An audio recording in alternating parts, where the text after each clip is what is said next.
Alright, we're back, and I decided with a different type of background music this time because I wanted something new. And who doesn't like the title of Thousand Steps? That's what we're doing. But anyway, last time you guys woke up after. So you guys escaped from your jail cells. Anthea was passed out for the afternoon. Naomi was left in the jail cells. You guys took care of some business, and then you all went to rest in your respective locations. And then last session, you guys awoke after that first day of being escaped, and during that first day being escaped, you met up with Kaylin, a investigator supreme who works for Arcane Inquisitors as kind of an under the table kind of employee. Anthea, prior to waking up, had a dream where she spoke with Dahlias, who described her that she needs to seek out a land where legend says it was the first to be created in this world, with practitioners of magic who can create something out of nothing. He also described that he's losing the strength of his necromantic powers, as well as control over Arius as his necromantic thrall, and that other necromantic-based magicians are also beginning to have their power taken. Something is causing it, and he doesn't quite know what. But he was able to reach you in your dream because you finally had a deep enough sleep that was induced by breaking a potion inside of your hat by accident. um, Dragon, Anthea, and Pax initially made their way over to the library, and Caitlin realized that they had actually spooked off the guards, and the guards had realized where they were going, so she kind of trailed the guards for a second, hoping to beat them to the library, but unfortunately did not. After Pax delivering a package to the library, the three of them sat to talk for a couple of minutes, and then the Kingsguard attacked, and shortly after, Kaylin arrived, and there was a bit of a brawl before Anthea decided to transport via plants to the front gates of Moreau. Unfortunately, Dragon did not join into the transportation and sprinted out the opposite side of the library. Duck, dive, dodge, and dived out the window. Made his way to the western side of the city, where he climbed the walls and shadow teleported down, and is now on the run outside the western side of the city of Moreau, moving further west, whereas the three of you transported to the front gates of the city that are in the southeastern part. So not super far, well, kind of in the opposite direction from where he's going. But that is where we find ourselves now, as the three of you appeared outside of the gates of Moreau. As I said last time, you're far enough away that the guards and whatnot haven't seen you. You teleported this big old tree up here that you guys are behind. But you do see that there are 5 Dragonoid guards and about 20 other city guards that are kind of patrolling the front gate, as you now know that the city has been on high alert for over a day at this point. Everybody should be able to see this map, even if your token's not on here. Can you see it? I think you can. Because I didn't. Yeah. Okay, cool. Because I didn't turn dynamic lighting on this map for that specific purpose, because I didn't want to limit you out of seeing stuff. Since you're not here, you are somewhere else. But for just if anyone was curious of the date, I will post it in the chat because I did the work to make the calendar. I might as well use the dates, right? But yes, this is where you guys find yourself right now. Very promptly teleported out of that combat. You do not see Dragon anywhere, as he did not teleport with you. And right now, there are no persons coming in and out of the city, but the gate does seem to be guarded pretty heavily, and they're on watch. So, what do you want to do?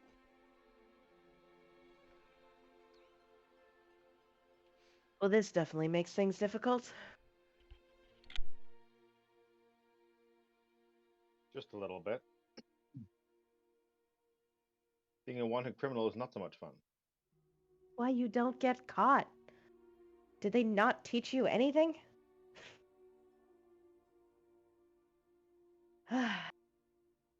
Well, I assume our best course of action is going to be to try to get back into the city. Can you do that? Is that planned? Yeah, exactly. Can you do that plant thing again?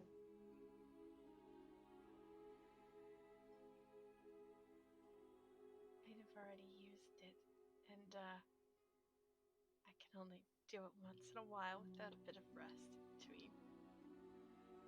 Ah, I see. Oh, that was cool anyway. Good job. Can't argue there.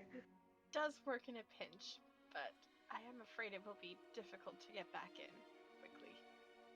With time, I can get us back in, but not right away. I mean, I'm not in any particular time constraints at this moment, so I can't really fault you there. If we had a teleportation circle set up, I could get us there, but we don't. So I could set one up here to get back here later. But that is the opposite problem that we need to solve. We could set one up here, and then if we need to get out again, we could come back here, right? So the way teleportation circles work is you can only make a permanent one if you cast it every day in the same location for a year. Oh, it's a year. Mm-hmm. Oh, wow. And it doesn't look like you even have that spell anymore. I think you took it off, Pax. I think you switched okay, never mind. it. You can switch it back when you level up again, but I was gonna say I don't think you have it anymore. I think you switched it because you weren't. Never mind. You knew it. You put it away, but you have it.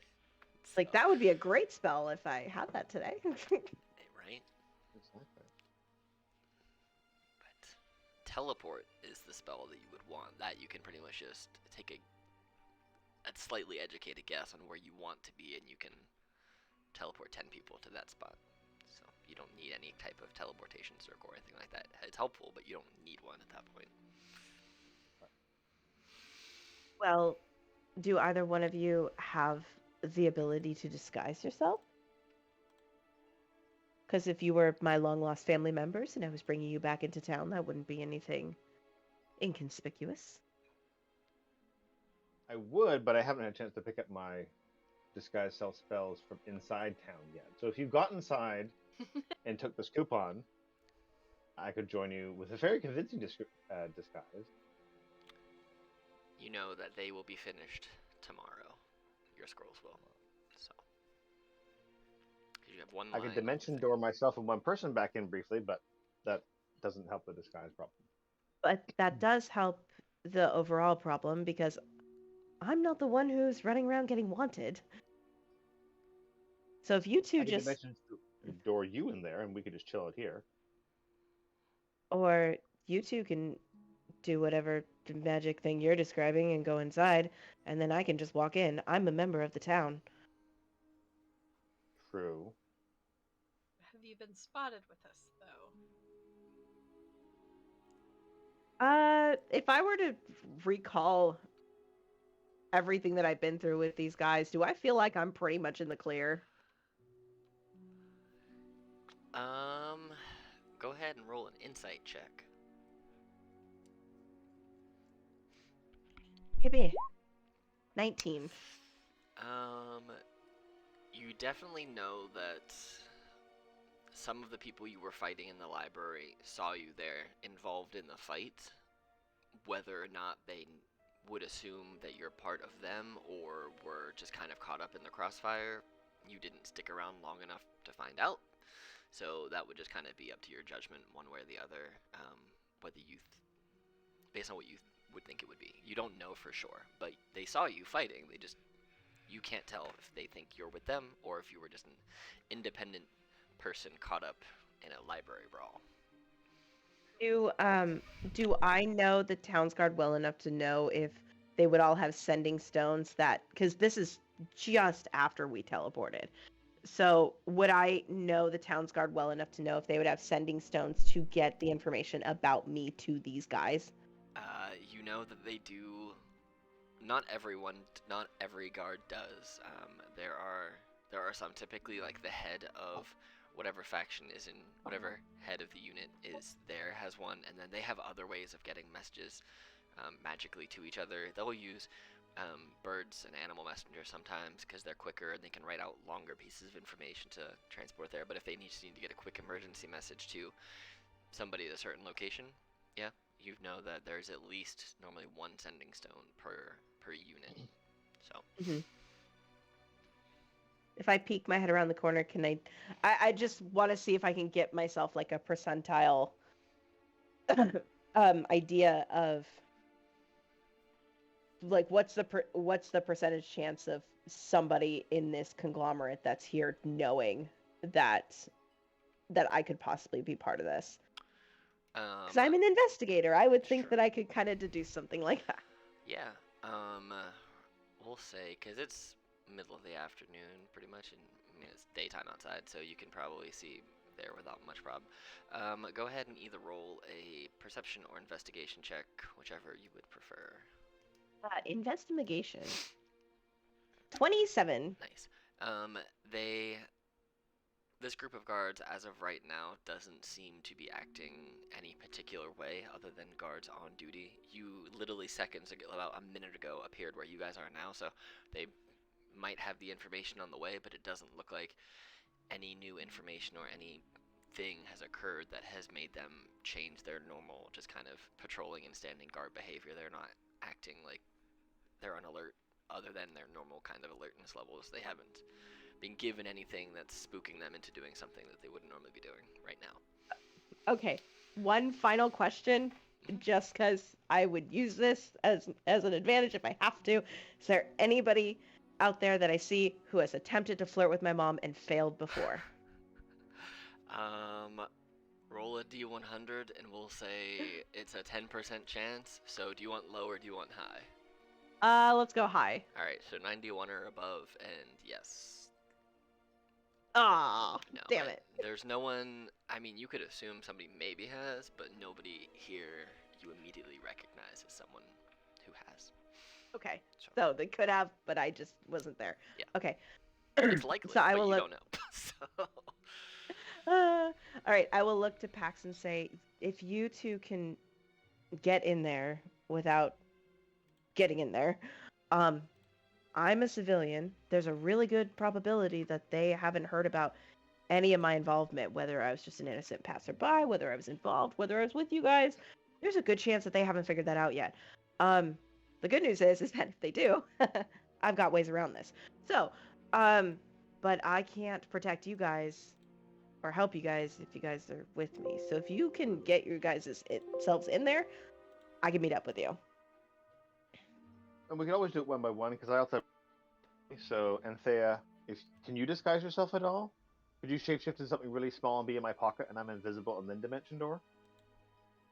That's cool. I wonder if I can. You do have this druid ability called Wild Shape. That Oh lets yeah, you shape into I can use animals that. that I are always small. forget. I always use it for fungal form. You do. Yes, You I do. will do that. I will become. Can I become like a little mouse? Sure. Oh no. Big Yeah, little Glebas. mouse, and I'll be about the same size as Gleba, so you'll have Gleba to carry as well, if that's okay. Yeah, of course. Okay. That's funny. If they're on my person, they'd be invisible as well, right, Alex? Like in my pocket? Yeah, anything, like if you're putting her in your pocket, then yeah, I'll say that you can go ahead, and if you're invisible, then they can also be invisible. That's not a problem at all. Delightful. So, Pax, do you need to go in first, though, to get your disguise? How does this work? Nope, we're gonna do this, and then I can talk secretly to our good friend Kaylin with this, so no one can see us. Okay. And then I can Well, do dimension so- door to get me in with you being tiny. Remember, with message, you Okay. still have to outwardly say the words in like a whisper, so depending on where you're at, people can still hear you. Uh-huh. So it's not a telepathic one. It's you say it, but if you're whispering, if they're not actively Right, listening people for you won't hear. listening, you'd have to be whispering really loudly for someone. Like if you walk up right next to one of these guards here and you whisper, they're probably gonna hear you. But if you're like over where you are now and she's over here, no, Yeah. they're not gonna hear you. So And we probably wouldn't need to communicate too much. I would just want to head to a safe house to wait until I can get my scrolls, I guess. okay. And Thea, would you have things you want to do once we're inside besides be safe? Nope, I just want to be safe. I don't think there's anything else that I wanted to do. I already tried to do library things. So. Before you transform Miss Anthea, I have a question for you. Mhm. Do you have anything weird on you? Anything super uncommon that traditionally wouldn't be found in within the confines of the city? So it kind of looks like I have an excuse of why I'm suddenly out and about and then coming back. I mean, I could give you some fungi that you could say you were collecting from the forest over there. Would that work? Sounds disgusting. Sure, that'll work. I pull out like a clump of like this really gooey fungal growth, and then I kind of look over and see your disgusted look, and I'll fish out like a little jar out of my hat and put it in there for you, so it's not so gooey on your hands. Oh, thank you. You're so kind. And I'm like picking it up with like just two fingers for a second, and I'm like wiping it on the grass and then holding onto it and like putting it in my bag. I'm like, ugh. There's like a little label on the jar. I've like put all of its uses on there for you.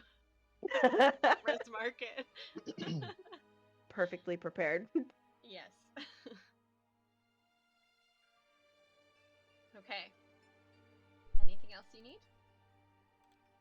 No, this gives me a perfect reason to be out and about and to procure something that doesn't traditionally be found in the city. So, Perfect. Okay. Cool. And to just go back to the Codfather, you think, Anthea? Is that probably a good place to regroup? Probably yes. Is that close enough to where you can get what you need?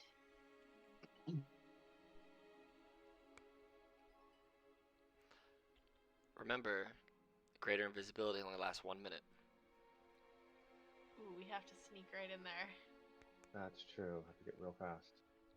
why don't you go here? And Kaylin will reach into her pocket, pull out a slip of paper and a quill and ink, and she'll jot down her home address and give it to Pax. Get there, knock on the door, tell them you have a special delivery and it's for her daughter, and you need to make sure that the parcel is handed directly to her. Mom will let you in. Okay, great. And how close is your residence to where we are now? It's best that you make haste and try not to be seen. We tend to find that being on the opposite side of the city near an exit wall is more convenient than being near an exit opening, because most people don't patrol the walls very much. Oh, so if we like circumnavigated the outside of the city, would that be closer to the dimension door in from a different angle? You could, but I don't guarantee the amount of guards that may or may not be there. You guys have created quite a tussle since you got here. True. True. Okay. If nothing else, we might be able to find somewhere to duck into Anthea for me to recast it. I could do it one, so I could have a second instance of 1 minute if we find a safe spot to recast it to then get somewhere further. And that would be all my level 4 spell slots. So. If we get in somewhere, I can cause a bit of a ruckus as a mouse and distract them. But That's true. If that helps buy you a bit of time to recast things while they're not It looking. does, and I think I can upcast it as well if need be. Greater invisibility? Upcast I think you can. I think you can. I think when you upcast I don't think there's any it, benefit, but I think I can. I think you can make another person invisible when you cast it, but it's for the same length of time as you. So. Right. I think, without looking at it, Okay. that's my guess. I think that's correct. Nope, there is no upcast ability. It's just you or a creature, so you would just get the same effects, just By, using a by fifth way level from the spell. higher spell slot. Yeah. Yeah. Okay. Well, shall we try it? I feel we're as ready as we'll ever be. Agreed.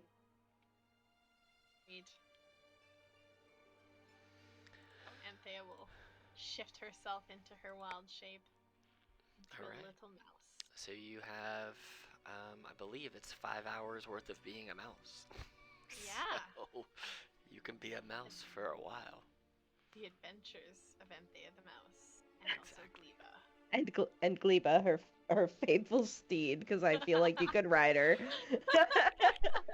That would be very cute. And And since you maintain all of your mental stats when you wild shape, you can straight up maintain mental communication with Gleba the frog. So you really could ride Gleba as a frog mount. Alright, so the three of you are making your way into the city.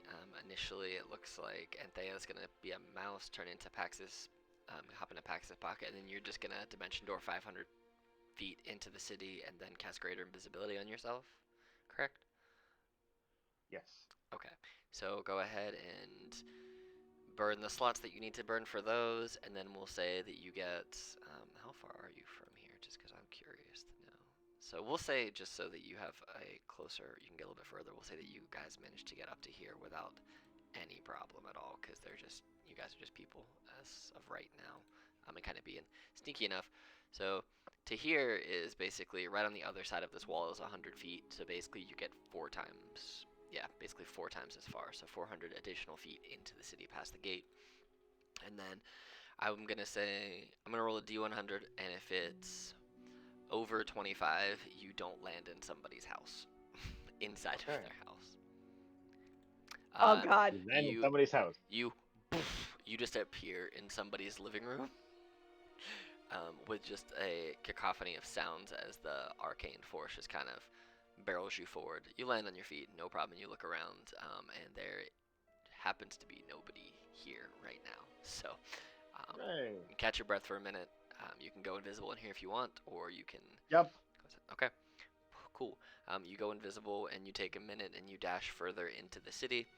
And as the greater invisibility starts to wear off, you can see you're probably about 250, 300 yards from the market square where the Codfather is and the general region of where Kaylin's house is. So you can probably sprint there in about another, say, 2 minutes.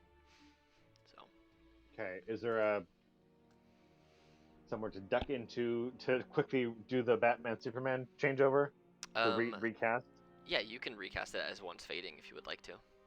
So you can just. I'll just recast it as fading, so there's no continuity. Yeah. I'll plan on burning that last fourth and a fifth slot. Yep, it's basically like as you're running, there's almost like a weird shimmer, as if you're just like watching something and it tries to appear but doesn't actually appear. It's almost just like like someone feels like they see something go by, but there's nothing there. It's almost like just a shadow, as you almost appear but you're invisible again. And you can make your way to Kaylin's house. And we'll say you knock on the door, pass on the message, and then you get this kind of inquisitive, curious look from this woman that you've never met, but she does usher you into her house. Barks at you. I'll bow very graciously and accept her hospitality. All right, Kaylin, how are you getting into the city?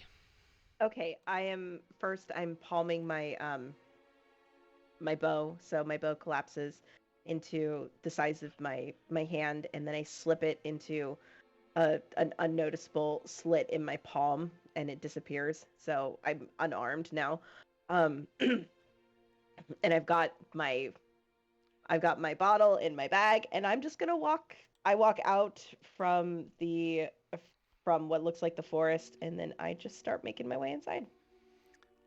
As you start to make your way, a couple guards kind of break formation and kind of step and like hold their hands up as if to stop you in your tracks.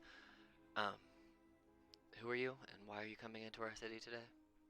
I'm Kaylin Rochester. I am a resident of the city, and I was out collecting supplies for the restaurant.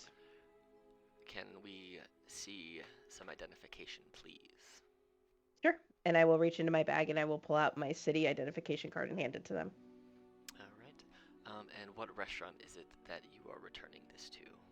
I do not remember the name that we gave Mom's restaurant. I don't know if you ever gave it a name. I rattle off the name of Mom's restaurant. And I give the exact location and area. And then I point to my face and I'm like, I'm her daughter. If anybody has been there and got food, you've seen me behind the counter.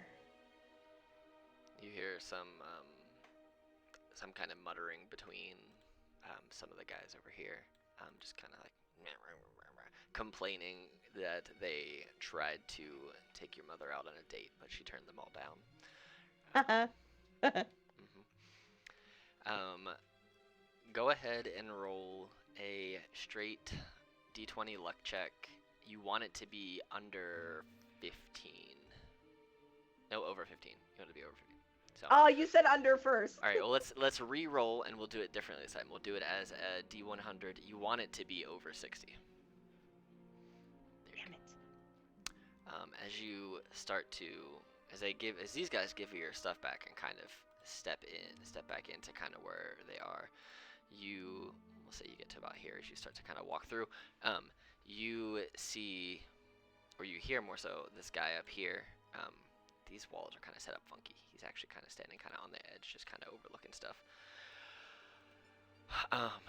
You hear him kind of muttering something as he's holding a stone up towards his ear, and he speaks something back, and then he points over and shouts something to these guys, and you hear all of a sudden they blow a horn, and the two big old dragonoid boys that you see north and south here, you see them start to move some wheels which are attached to some chains, and you see the gate start to kind of close, and this guard right here gets called down to from the guy who was just on the sending stone and kind of steps up to block your path.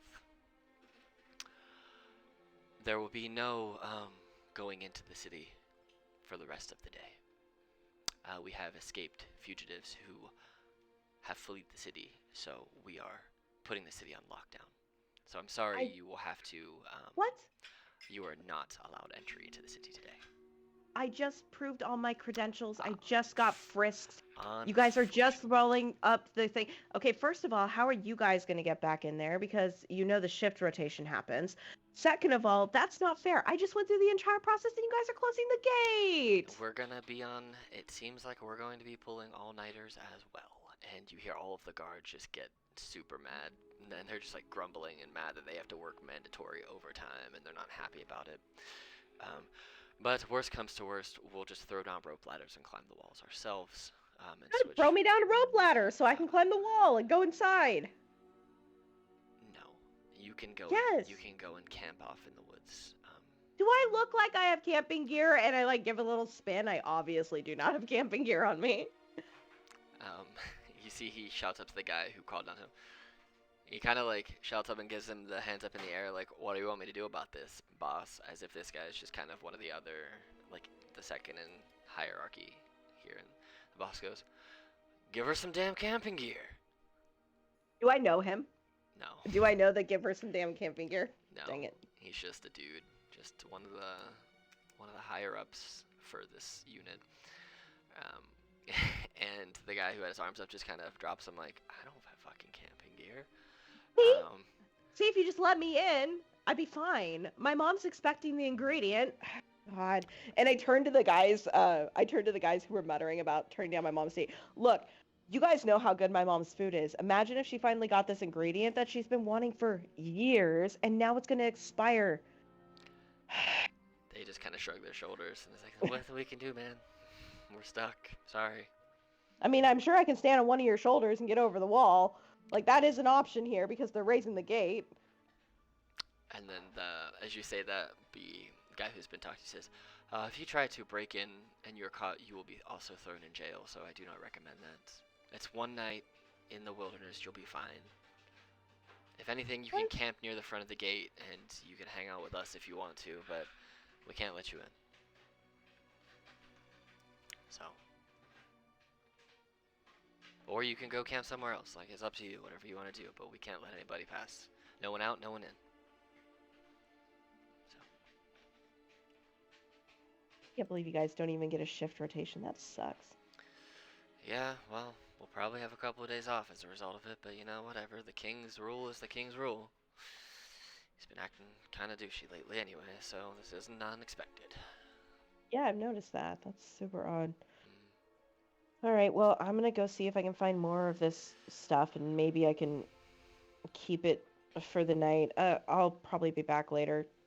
Camping alone doesn't really sound very feasible. I feel safer with you guys, but I'm gonna go see if I can find more of this stuff. All right. Well, good luck. All right, I'll be back. If you get Bye. lost, we're not gonna come find you. So That's fair. If I get lost, I deserve to die. Bye. he kind of waves and he goes back over here, and you see he just kind of drops his shoulders because he's disappointed that he's now gonna have to work an all-nighter when he damn well knows the guy who he's been talking to up here is gonna get to climb down the ladder or the stairs on the other side of the wall and go home. So he just like slumps up against the front gate. All right, so you kind of take off into the field or the woods, wherever it is that you're gonna go, and we're gonna kick over to Dragon for right now. Mr. Dragon, you find yourself maneuvering westward outside of the city, further and further into forested lands with fewer and fewer signs of people who live out there. You see every now and again the likelihood that people have probably built campsites. You see like brushed over fire pits and trees that have been chopped down. You eventually find yourself, you find this cave. Kind of as you get further, we'll say that you've probably, with the amount of running that you were doing, just to make sure you were clear, you've probably gone about 6 or 7 miles at this point, because you were moving pretty quick and with a purpose. And you see the weather is a little cloudier. It's getting a little overcast. There's a little bit of a damp coolness in the air. And you see that you find yourself at the entrance of this cave. It's not a very deep cave. It's maybe like 15, 20 foot in, about as wide as it looks right there. It looks like a good place to get cover, and if you felt like resting for the night, this would be a good place to do it.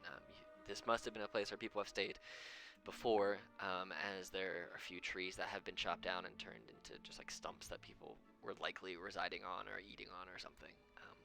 There is a remnants of a very, very old, no longer utilized fire pits inside that cave, so someone probably stayed here for a bit. There's no real way to tell how long ago, but this is, it looks like the safest place you have come across since you've been running. Yeah. So, Yeah. All right. Yeah. I'll light a torch and walk into the cave and get going to making camp, reigniting that fire.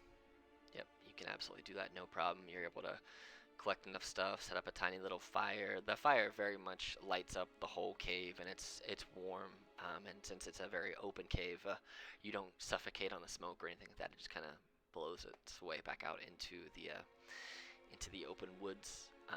There's no trees around here close enough that you would risk setting on fire if the sparks did jump. But this is the first time that you have had an opportunity just to kind of sit and think and take a breath since battle. And since you teleported off the city wall and took off running, being chased with a couple of those crossbow bolts that missed. How are you feeling? What's your reaction to what just went down? You finally getting a minute to breathe? Well, he's feeling tired. Oh, absolutely. You are wiped. You're not wearing like heavy plate armor or anything, but you've been nonstop, fast-paced moving. No stealth, just moving.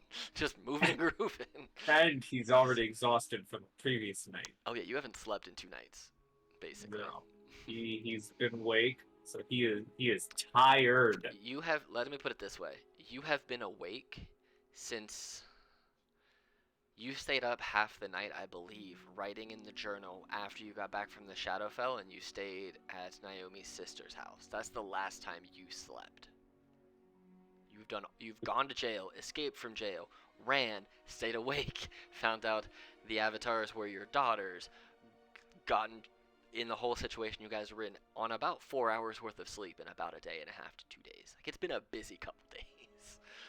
So Which personally, in real life, I feel that. yeah, I feel you. I feel it. I've been there before. Mm. Well, he's feeling tired. He's feeling lost, and while setting up camp,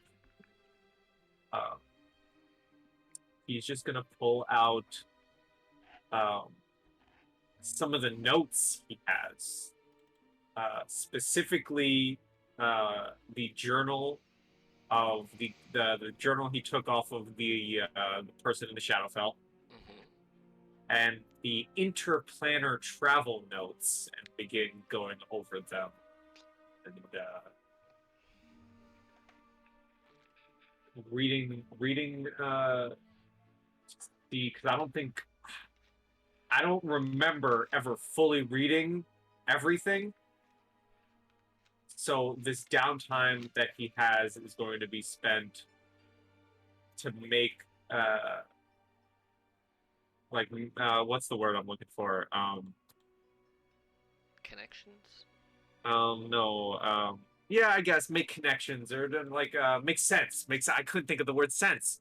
Make sense of the interplanar travel notes and kind of connect them to the journal.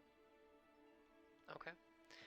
Go ahead and roll me we'll say Arcana at disadvantage because of how tired you are right now. Not because of an exhaustion level, but just the general. You probably at this point do have an exhaustion level, but yeah, the exhaustion level would be disadvantage anyways. Yeah. So go ahead and hit me with that disadvantage Arcana check. That was a really good roll too. I know. So you know that if you weren't so tired that you would be able to make more sense of what you're looking at. Like, you don't not understand what you're reading. Like, you fully understand it. Like, you understand the theory behind it. You understand that people can travel interplanarly. Hell, you have just done it recently. So you know all of those things are more than possible. But based on how tired you are, you aren't getting the connections you're looking for. So you're like, yes, this is information that is true. These are things that can happen. I just don't have the emotional and mental availability with which to dive deep into this right this moment. So, okay. And as you kind of read it, you do start to cozy up to the fire, and you feel your eyes get a little heavy. You can try and force yourself to stay awake if you want, or you can go to sleep, or do you have other plans you would like to do? He would take some of his the rations that he has and just like eat some of the dried fruit in the rations, and then probably sleep for the entirety of the day. Yeah. So about this time for you, it's about 6-7 o'clock at night as you just kind of give in to your exhaustion and give in to the fact that this place seems relatively safe compared to where you have been. You haven't seen any other. You haven't seen anybody really since you've broken into the woods. You've seen some animals now and again, but that's not suspicious because it's the woods. Animals live there. And you kind of get yourself in a comfortable position where you can see all of the exit of the cave, and you kind of roll over and you go ahead and you fall asleep. And I'm going to go ahead and say you sleep probably until late morning the next day because you haven't slept in so long. So for Dragon, your late afternoon ends as you just kind of collapse into a pile of exhaustion after trying to understand some really, well, academic research notes. We'll kick over to Miss Anthea and Pax. Kaylin, you're not here. Disappear. Pax. And invisible and yes. ready. Anthea, I guess, are you still mouse or are you normal? For a bit. Alright. As you were first making it to the house after casting the second grade invisibility spell, Pax, you saw that they have increased the levels of guards who are patrolling now throughout the town. So you got past. These are what you saw as you went into the house. You saw a dragonoid, like captain, veteran, kind of in charge of 3 underlings. You saw 2 units of them at least patrolling the square between the Codfather and where you guys are. You saw others as you were making your way, but these are the 2 that are just basically in rotation, walking around through the square. Every now and again they'll stop and they'll shoot the shit, or you see that when they take breaks, they only ever take them as like 2 people from each unit as a time, so they'll kind of split off half and half. But there's always one dragonoid person active at any given time who can take command of all of the units if the other one is otherwise indisposed. So you make out that those the dragon folk who you see with the guard are more of like the captains or the commanders of the units, and they are the ones who are in the positions of leadership and power amongst these Kingsguard units. So, from what you've seen anyway, the ones who do the down in the streets reparations and explorations and whatnots. So they're the folks that people see. So Got it. And does it seem like they're focusing especially on the Codfather, or just they're thick everywhere? they're just kind of everywhere. This just seems to be their 3 city block square radius that they're patrolling. It's just their region. So they're like they'll look in them every now and again. You see a couple of them. They go into the Codfather for meals, and then a couple go to other like local stalls and stuff. But this is kind of just their jurisdiction. And what time of day is it right now? About this point, it's probably we'll say for you guys, it's probably about 4:30, 5 o'clock. What do you think, Anthea? Should we just try to rest here for the night, or I could recharge spell slots to get us more visibilities? You know. As a mouse, can I communicate with him? Can I just kind of like nod? You can certainly understand him. You can nod if you want to, but you cannot speak common. Yeah. Squeak. Okay. Squeak, squeak. 2 squeaks for yes. Sure, there we go. Just nod my little mousy head.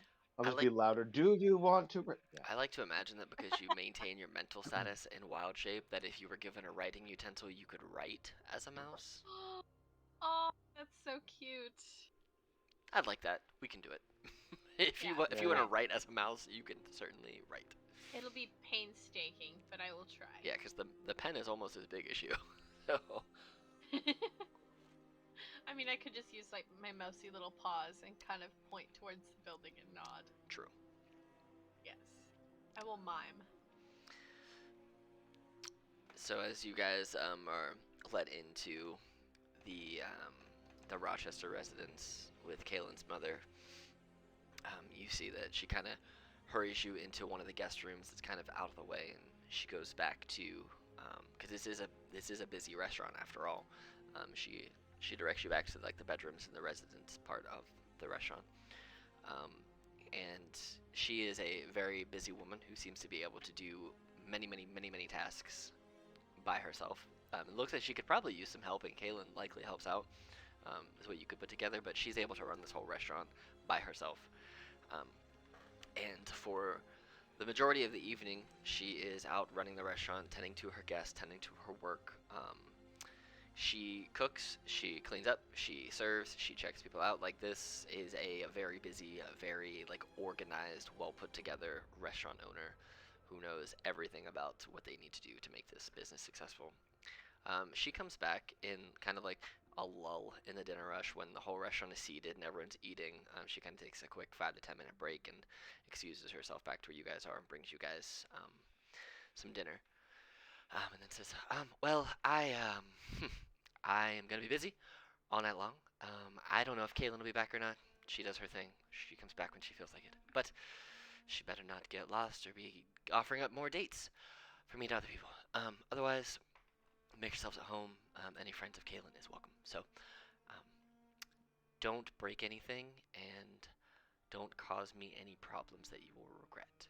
So, if you need anything, there's a buzzer that you can hit, which rings a bell out front by the cashier station, so I can be aware that you're in need of something. Is there anything you need right now that I can get you while I'm in some downtime? I'm assuming, Alex, that food would have been arranged in some way. Yeah, she brought you some food. Yeah. Yeah. Thank you so much. May we offer some gold for your inconvenience? I know this is outside of what you had planned to do today. I never say no to money. So sure. I'll pass her 5 gold, or I'll pass her a non-insulting amount of gold. That's however much you offer, she'll take. So, Sorry. Yeah. Well, I'll pass 5 gold. Thank you. So, all right. Well, I appreciate it. If you need anything, like I said earlier, the bathrooms are over here, the bedrooms are over there. Just don't cause a ruckus and don't make yourselves known. Because if you bring guards into my house, I will have no problems turning you over to save my own skin. So do not cause a hassle for me. Thank you. Understood. All right. If you need anything, again, press that buzzer. I have to get back to work. I'll be done probably in about 3 or 4 hours. If you are asleep when I am finished, if you happen to be, I will let you be. Otherwise, um, we can converse when I'm done if you so choose. But have a good, restful evening. And she excuses herself once more and heads back out to her restaurant. And you can hear that she's chatting with the folks that are there, and people are coming, people are going. Seems to be a very lively place where she knows everybody that comes in, whether they're all regulars or if they're not regulars. She makes herself known to them and makes a big deal about making them feel very welcome, so that you have worked a crowd long enough to know that if you can make people feel welcome, they're going to keep coming back to see you, and they're going to become your regulars. And even if you don't make a lot off them at first, the relationships that you build, you will eventually make your time and your investment in that person worth it back to yourself. So you know that's what she's doing to keep this restaurant going. Got to build them regulars. So anything you wish to do in the next few hours, or do you have any plans for the evening, Paxton and Thea, or do you want to eat and just kind of relax and kind of figure out what your plan's going to be, and then go to bed? What you want to do? What do you think, May? I would imagine that wild shape takes a lot of energy out of me, and I'll probably need to eat something. So eat, and then probably just plan how we're going to get your items that you need, and also wonder where our friend is. Shouldn't she be here soon? Yes, we had hoped and thought so, but maybe she encountered a hassle. Hmm. But yeah, I think the risk of going out tonight is pretty high, and I think recharging our resources and being more conservative tomorrow makes sense. So let's be grateful for the safe haven we have, I suppose. Yes. Good call. All right. Okay, um, so now what we're gonna do is, because now you're coming kind of towards the end of your guys' nights. If your plan is just to kind of recharge and then kind of figure out the plan in the morning, which is a perfectly okay kind of plan to do, there is no issue with that. We will move over to um, the next place. So we're gonna go ahead and we're going to make sure I have you guys in the right spot here first of all. Yes, so I'm gonna move everyone over to here, and everyone's on this map, but just so you guys can see everything basically. So there's no combat or anything on this map right now. I just need everyone here so you guys can all see it. Jail. All right, Naomi. Everybody Yes. has left. You guys have you've basically been playing cards with the one guard. The other guards are kind of just, trying to recover from their headaches and whatnot from just getting the crap beat out of them earlier on the escape. At this point, it has been has been a full day since everybody has escaped. And you still have not heard word one way or another about what the plan is from anyone. Um, so, how are you feeling in this moment when you've really only had the guards to talk to, and they're friendly with you, like they know you. You have all worked together and passed in the similar circles, so they try their best not to be like jerks to you or anything like that, because you're just in a bad situation. That they know how strong you are, and the fact that if you really wanted to break out of here, you could. And the fact that you didn't, they obviously give you the respect that you have earned from your title and from the fact that you stuck around. You didn't have to. So they're on this weird relationship with you when they're being lenient, and they never relock the cage, the cell door, but it is shut per you closing it earlier. So they trust that you're not going to be leaving, but there's always that weird double-edged, that they're not sure how things are going to go. So it's been a day since everybody escaped. You haven't heard one way or another from your sister, from the king or the queen, from any other guards, from your friends, from Simon. You haven't heard from anybody. You've just been alone. How you feeling? Little confused.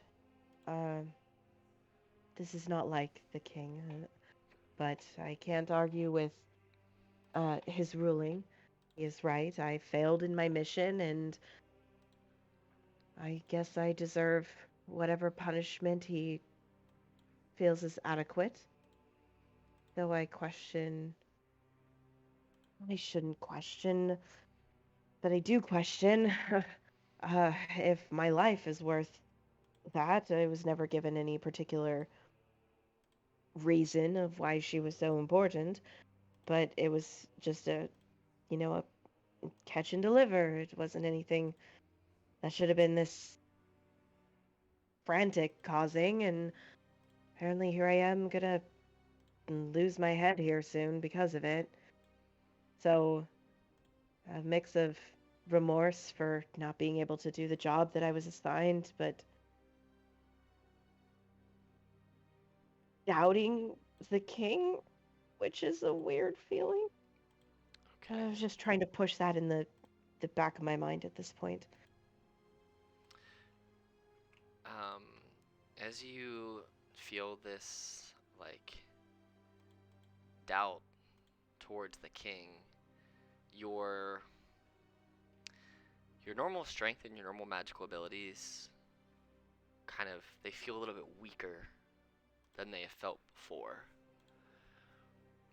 Almost like your powers were innately linked to your faith and your trust and your belief in what you pledged yourself to. And now that you're questioning that, it just feels like the doubt in the king is almost becoming self-doubt. But you kind of shake it off. It's just kind of, you're not sure. It's more of an uncertainty more than a full-on self-doubt, and so your powers kind of come a little weaker, and they come back, and they kind of fluctuate a little bit.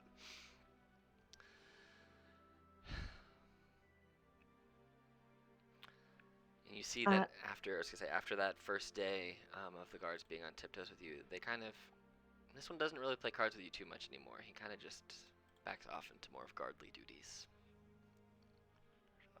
Hey, is there any word? Has Bernard made it back yet, or is he still out on duty?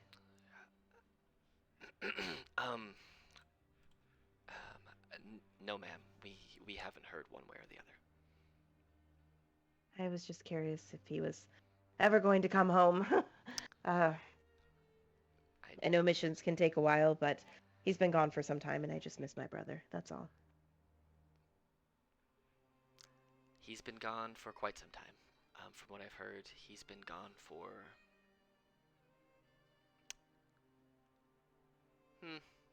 many months. I haven't heard from or seen hide nor hair of him in over a year. So. Yes. I was just curious. I guess I'm more or less just waiting the inevitable at this time. So.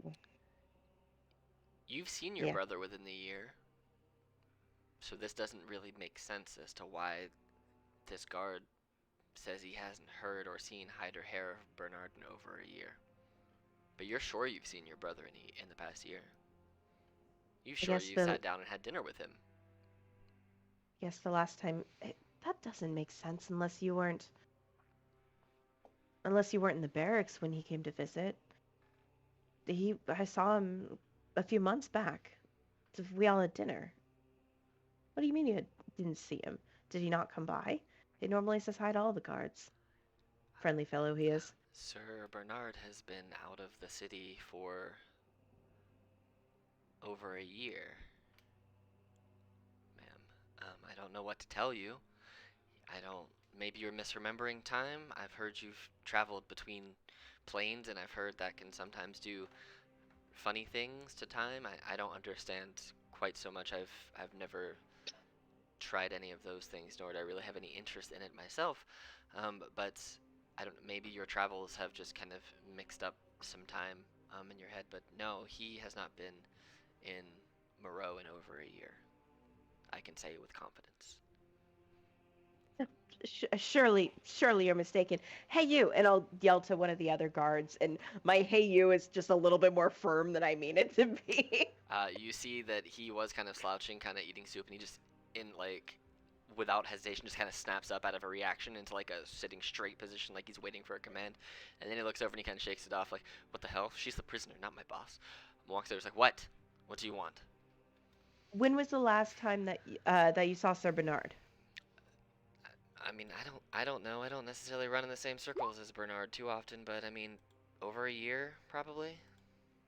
It's been a while. I haven't seen him. Last I heard, he went to some, I don't know, try and find some woman or something, some love that he has. I don't know. I don't keep up with the social calls of others. I have my own to worry about, but I haven't seen him in over a year. So I don't know what you're talking about. So The look of disbelief across her face is something that they've probably never seen before, because it's very like it's very outside of her normal demeanor, and she actually backs up to the point that she falls in her chair, and she's just kind of staring off, just super confused. Like, I had dinner with him a couple months ago. Uh, Esther was there too. are you sure you What? just didn't hit your head in your travels and you're mixing up memories? I've heard that can happen. We can send a cleric down to see you if you want to have your memories taken a look at, I guess, or somebody. But actually, no, we're not allowed to do that. You're a prisoner. You're not our commander. I appreciate that your initial gesture was to get me help. Understand that I do acknowledge and appreciate that, but I am a prisoner, therefore it's just that type of stuff is not necessary. But thank you for thinking of me. I'm very confused.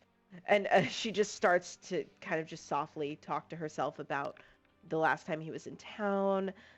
They had walked around together. They had dinner.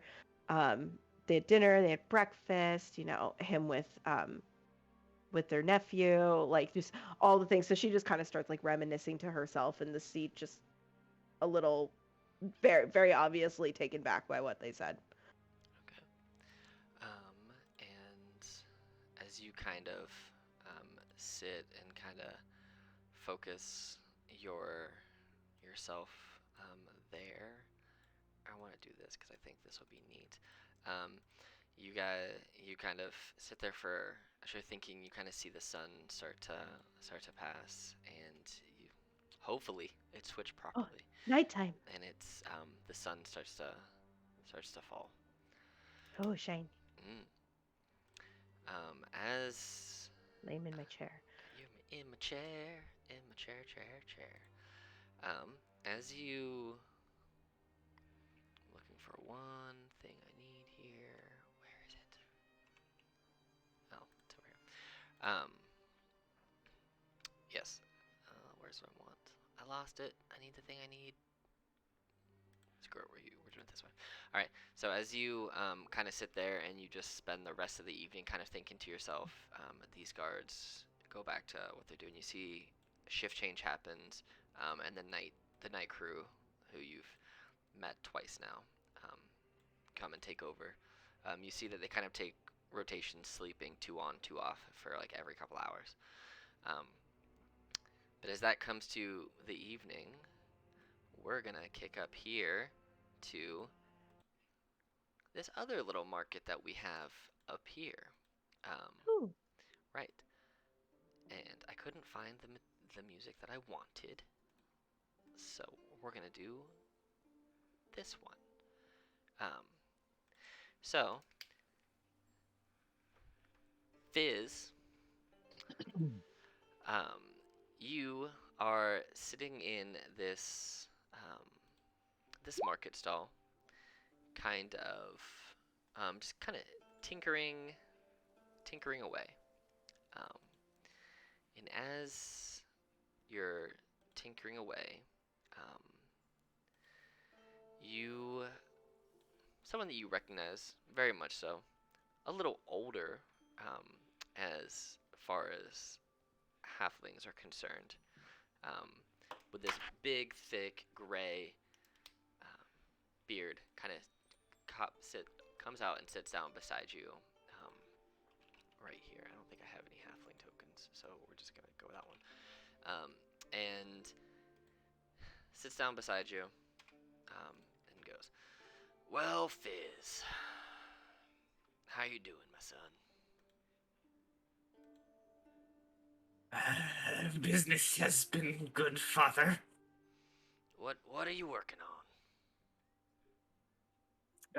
Fizz will kind of reach into a little chest, and he will pull out a little orb, because my father taught me how to make different weaponry. He has one of the best the firearm shops in the town. Fizz took one of his prototype designs and pulls out this little orb that has a bunch of like makeshift shrapnel in it, and like proudly presents it as, like a quote unquote grenade. He reaches out his hand as if to take it from you, to inspect it, and kind of looks it over, kind of flips it around in his hand, shakes it really obnoxiously loud, and you can hear all the inside parts kind of shaking around and rattling. He says, "Did me proud, my boy," and he pats you on the shoulder and goes, "Proud of you. Good work. It's your best one yet." Lets out a hyena laugh and says, "I figured if the prototypes work, this is only the first one I've built, but if they work, we could sell them to the guards as crowd control." I don't think murdering crowds of people is the way we want to control the city. Maybe if you filled them with like beans, that might be better, or like, I don't know, a stink bomb, that might work too. We don't have to immediately go to massive crowd murder for control. Fizz looks slightly disappointed. The when it comes to making weapons, the heavily, demonic null side of his brain takes over. Remember, just because you're null doesn't mean you have to kill and eat everything you see. You're very smart. You're very good with your hands.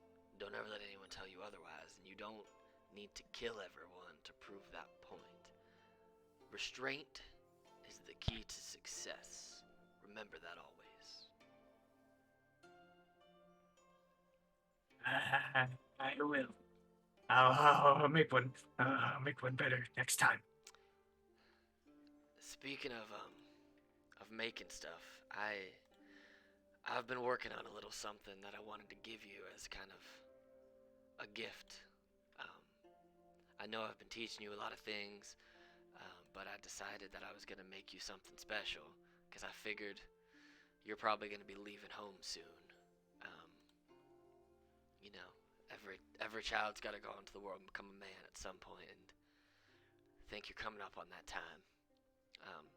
And you see that he kind of reaches into his pocket and he pulls out this copper amulet with a chain around it, and the chain seems to be made of like gears. Like, think of like a bicycle chain, but the little pieces are gears that he's kind of hooked together.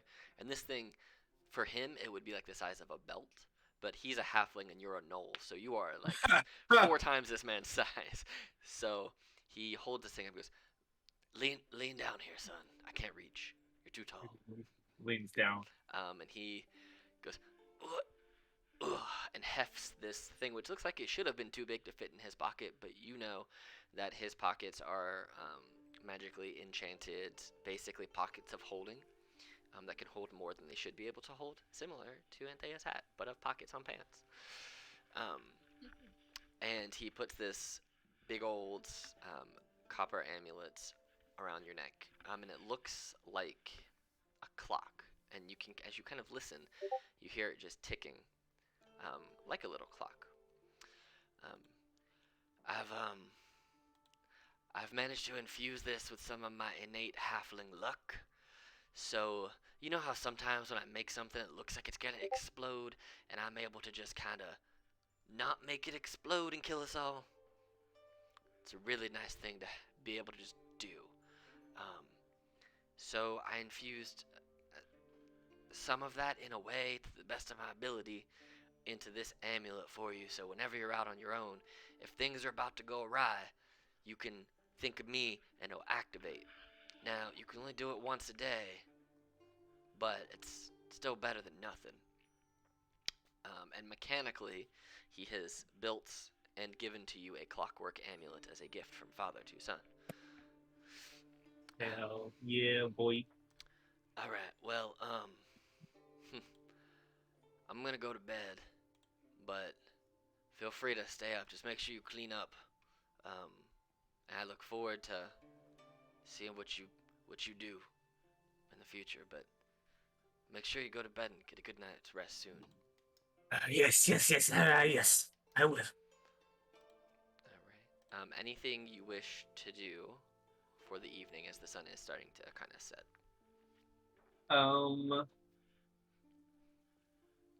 Yes.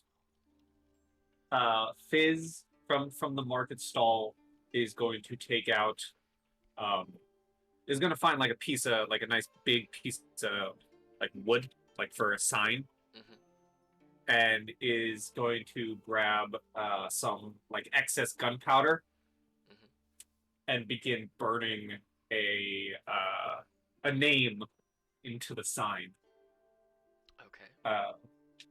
As you know, he gets ready to follow his father's words in the morning. The sign spells out. I will type it in check. And it's horribly misspelled, so imagine a backwards E in this next word. Okay.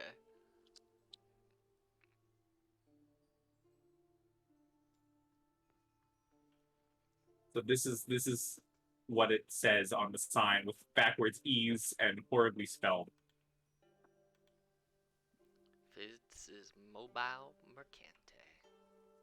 I like it. He's getting ready to peddle his goods, his possibly maybe too violent goods on the road, and learn the ways of the tradesman.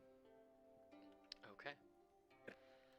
As you finish burning the name, your mobile merchant sign, kind of put your stuff together with your with your father's words kind of just hanging thick in the air.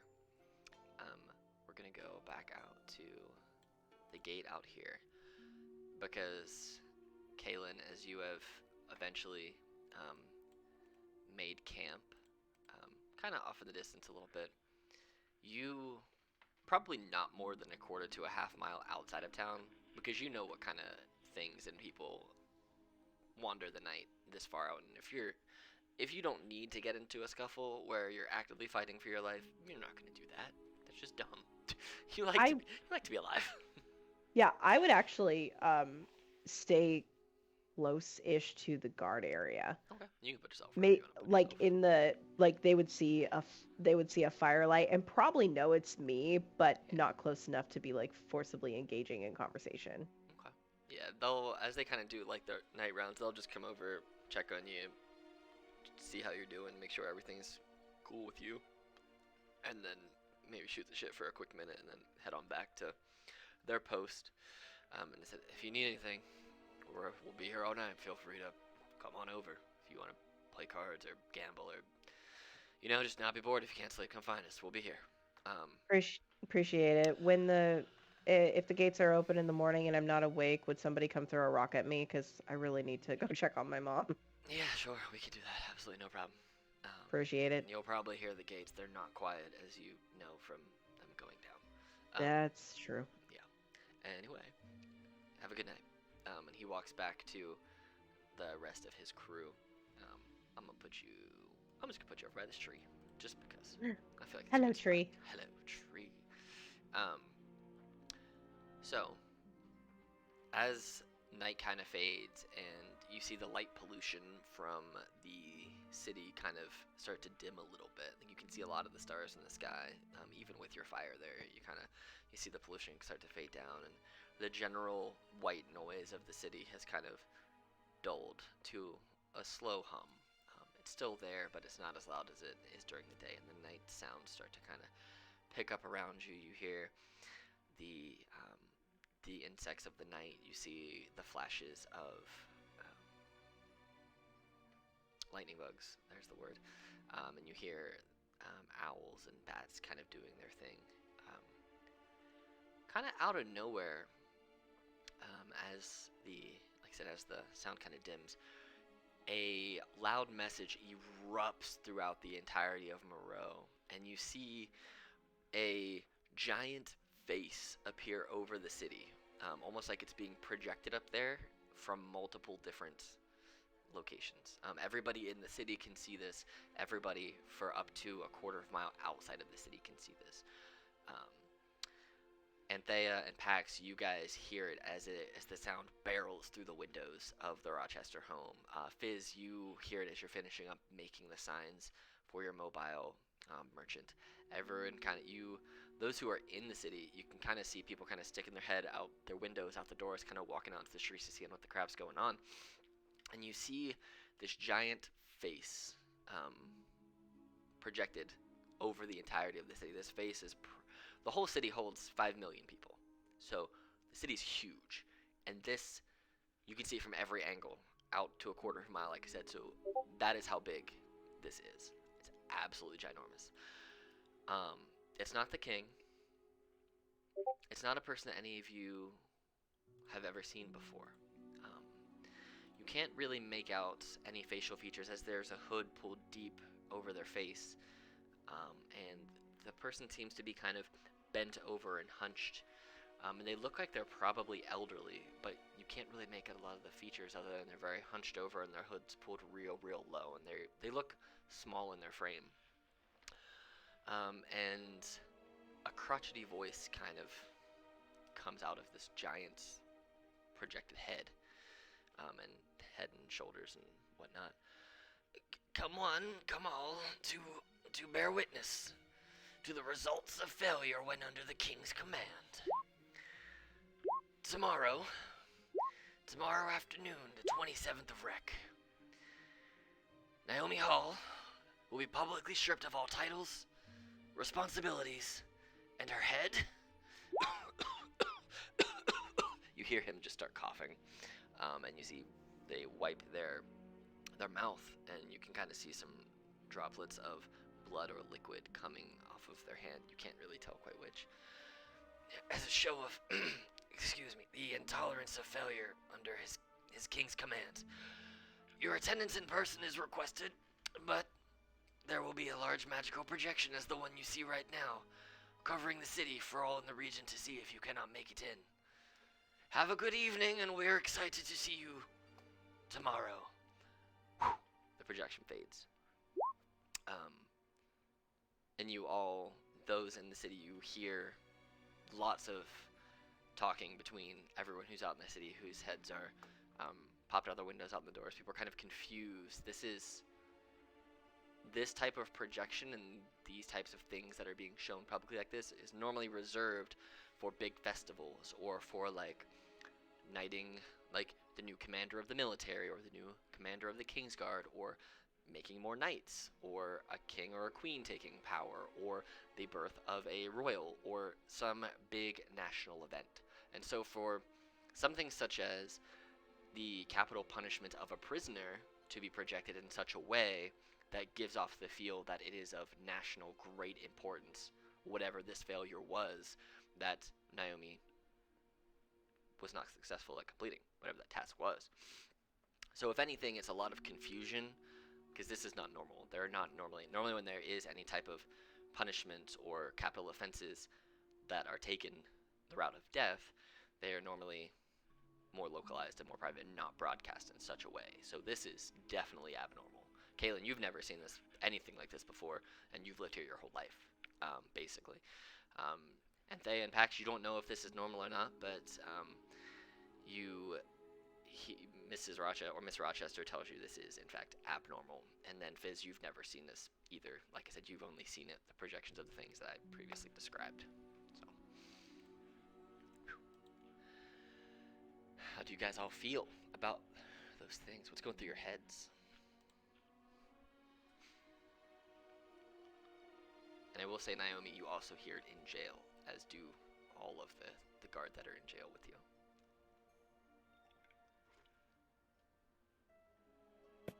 Does Naomi recognize the voice? No. It is not a voice Interesting. you have ever heard. You couldn't see the projection, nor could the other guards, but nobody, you nor them, recognize this voice. Okay. Max would just feel sad and powerless. I mean, if we had more agency within the state, we'd extract a rescue at this stage. That would just be more of our heads on the block. I don't think we could easily get her out. Yeah. Going through Fizz's head is like, oh joy, I can set up a stand. You're not wrong. You could. Galen finds the slightest bit of joy to know that another commander will no longer be getting in the way of any of her jobs. Naomi, on the other hand, is not having a good time. Her whole demeanor has gone from, "What do you mean my brother wasn't here?" to, "Wow, I'm really gonna die because of this tomorrow." And again, that desire and that faith that she had in her king, who has never been like this towards her before, is waning.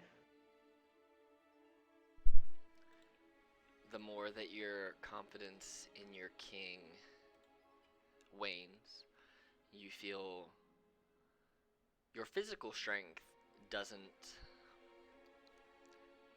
disappear, but you start to feel scared. And you have not felt scared in a very, very, very long time. It's almost like you were immune to fear, and that's what made you such a good military commander, is that your subordinates could always look to you in the gravest of circumstances, and no matter what the situation was, Commander Naomi would be standing there at the forefront of it all. No fear, bravely charging in to protect everyone around her. But at this moment, you understand how they feel as far as fear is concerned. You're scared, which is very abnormal. Yeah, very, very scared, very uncomfortable, and very, very, very unsure if the route that's being taken is the correct one.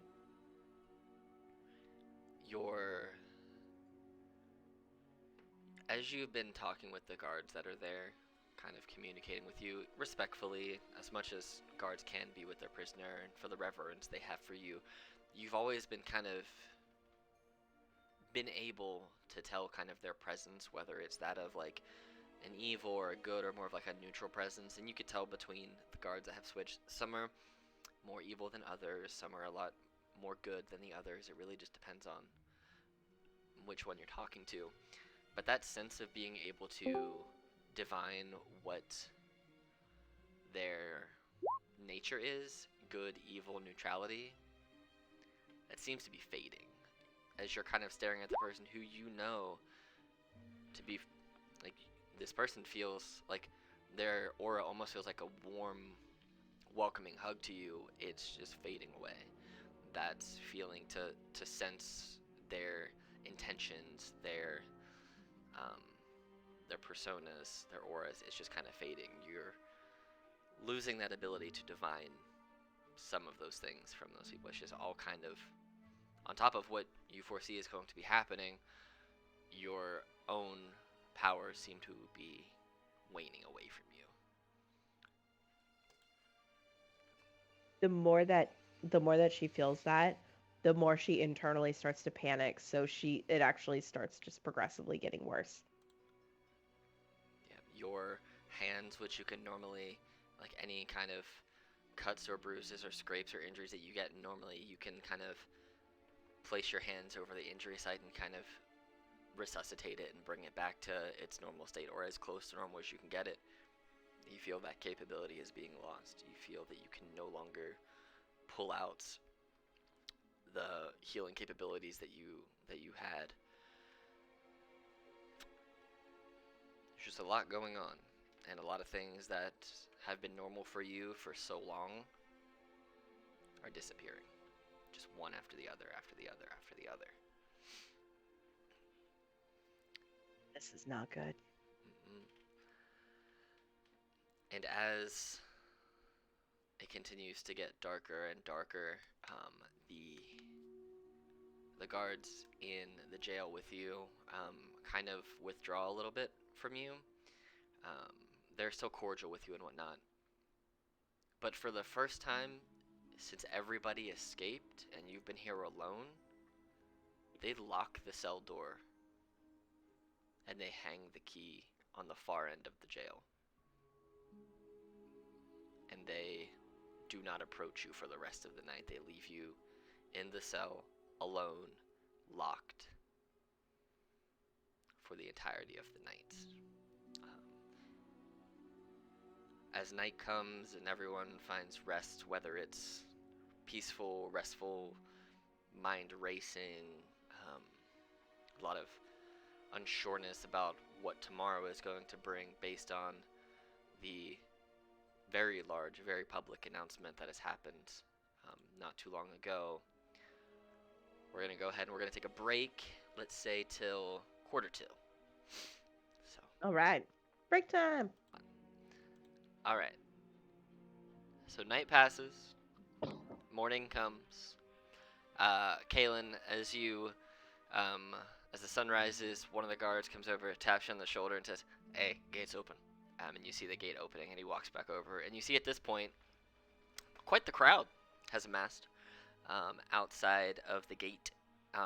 Some people filled with excitement, some people with curious anxiety, some people with fear.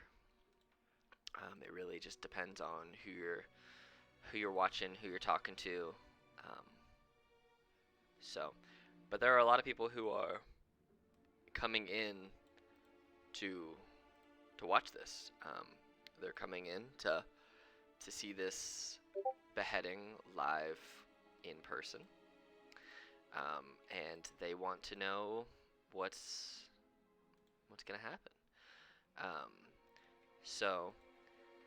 You make your way into town. Is there any place in particular that you go first of all when you first come into town? I'm going straight home. As long as I'm not getting tailed or anything like that, I'm going straight home. Roll me a stealth check as a rogue with 1 billion pluses to your stats. Just plus 1 billion stealth check. You got it. You got it. Does it involve sound? You're gonna be in the midst of a lot of people in crowd, so it could be sound or sight, whichever you want it to be. So yeah, sure. How about a 32? Anyone was trying to track you, they ain't finding you. They didn't even find my footprints. No. There are so many people, such a big crowd, you can just kind of maneuver in and out, no problem at all. And you eventually make your way back to your home. Let me get you over here. So we'll say that you are gonna be here, and whoop. So you make it back to your home, Pax Anthea. You wake up to Miss Rochester. Kind of, you smell breakfast of her cooking, and then probably about half an hour after you guys wake up, you all benefit from a long rest, get your spell slots back, HP, all that jazz.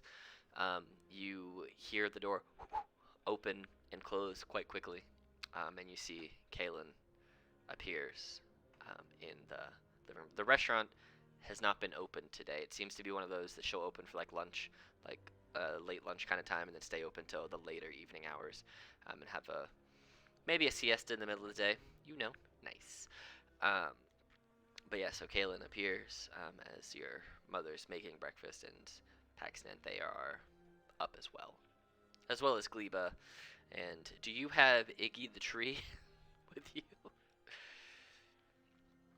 Um, but yes, so the three of you are now together in your family home / restaurant, Kaylin.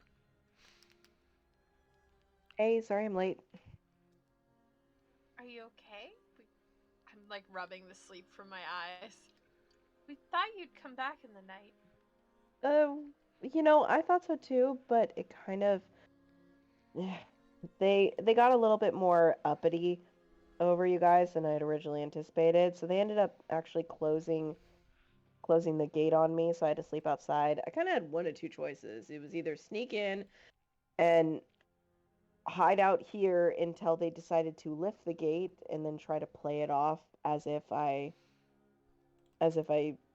made it in during a time when another crew was changing out, or to stay outside and wait for the day. It seemed more logical to just stay outside and wait, and I knew you guys would be here with Mom.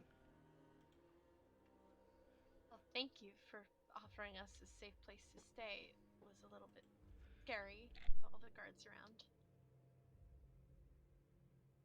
Yeah, well, hopefully you guys are still up for helping me, though it looks like things may be in our favor with the whole execution happening and all.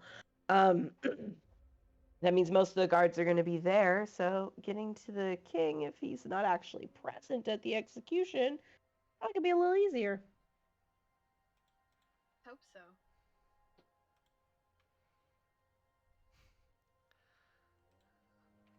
All right. Nope. Anything else you guys wish to do right now? Oh, I'm gonna give Anthea her fungus back. Here you go. They didn't ask for it. Oh, would you like some breakfast? And she's like clearly looking to cook this thing that you've just carried around. No, thank you. I'm shockingly not hungry. Oh, well, did you get to eat? I'm sure it was difficult sleeping rough last night. It's fine. Fine, thank you. Just slightly. The fungi looks sad. It's the very wet fungi. It is in fact not a fun guy. It is not a fun guy at all. It is not fun. All right. So you guys talk a little bit about breakfast. Pax, anything you wanted to do first thing this morning prior to the afternoon's plans of beheadment? No, staying low. Since the headmints are in season, I think a low profile is the way to go. You do see on your hand, however, first thing this morning, Pax, your the shopkeep who showed you what the symbol would look like when it's indicated that your scrolls were finished is complete. So you can go pick up all of the scrolls that you purchased from that shopkeep. They are done. Yeah, I'll probably do that this morning. Would Anthea be able to help? Because I wonder if she can wild shape into something to be Yes. kind of disguiseful, because Yes. we're known criminals types, you know.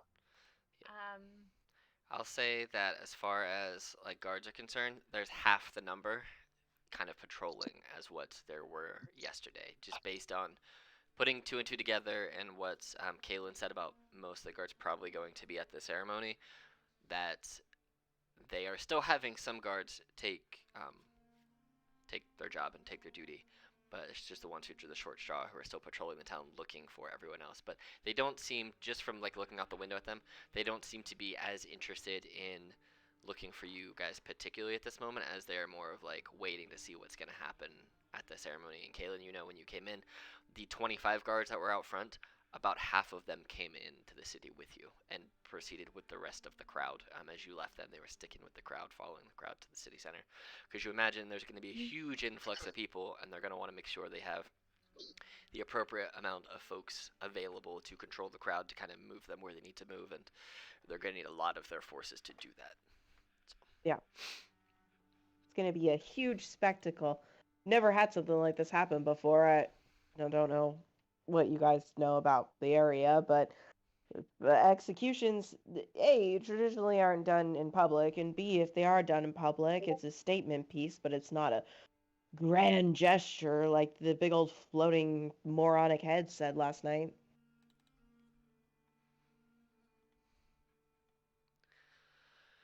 It is a little bit.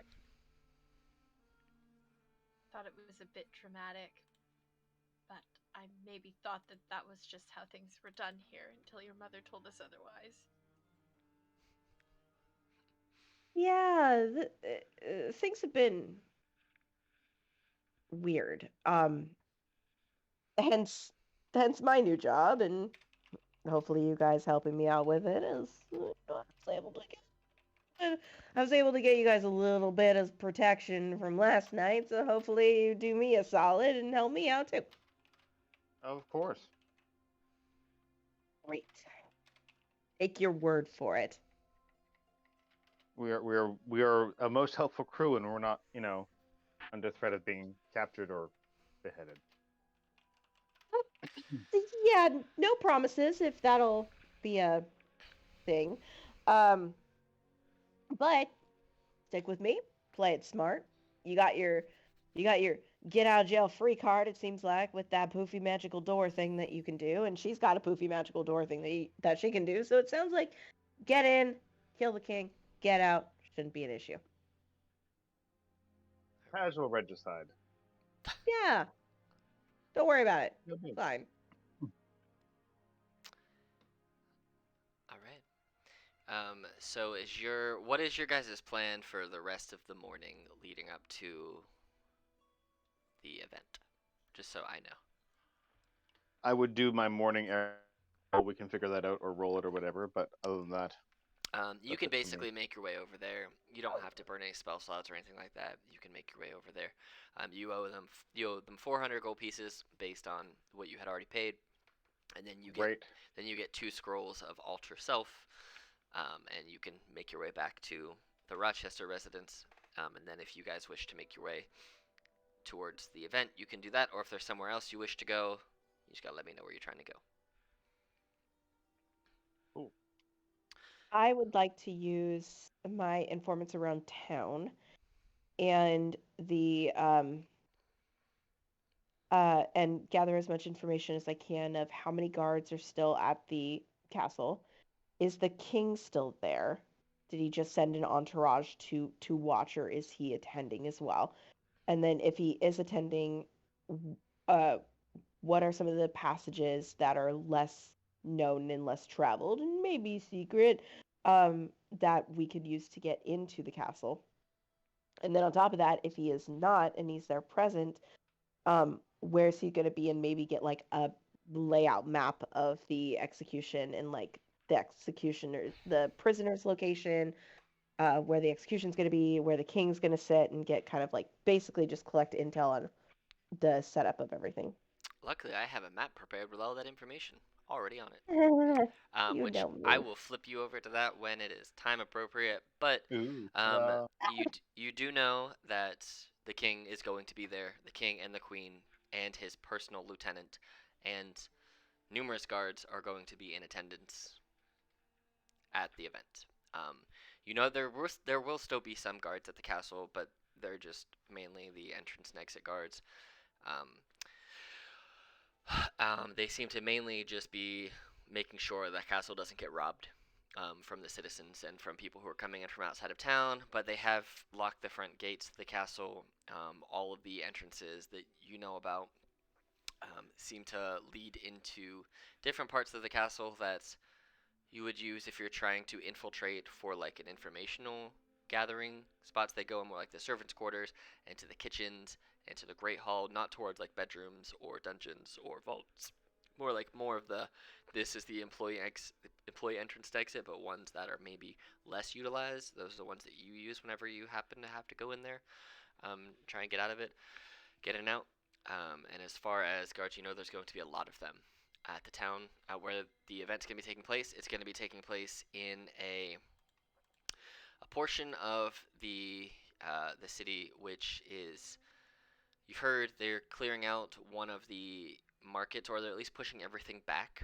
There's going to be a giant the market where this is going to be taking place. There is a giant circular marble inlay in the ground, which has this strange, almost butterfly-like pattern with 4 diamonds in it, and it's like an orange and white kind of color with a fountain in the middle.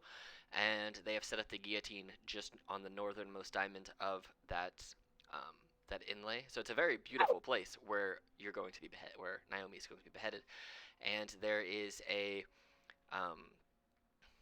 like a the king and queen and his guard lieutenant are going to be sitting north of that, not too far north of that, enough where they can see it and they can um, speak to the crowd and whatnot. But they're going to be sitting probably 80 feet up some stairs and then up additional um, like seating that's kind of elevated.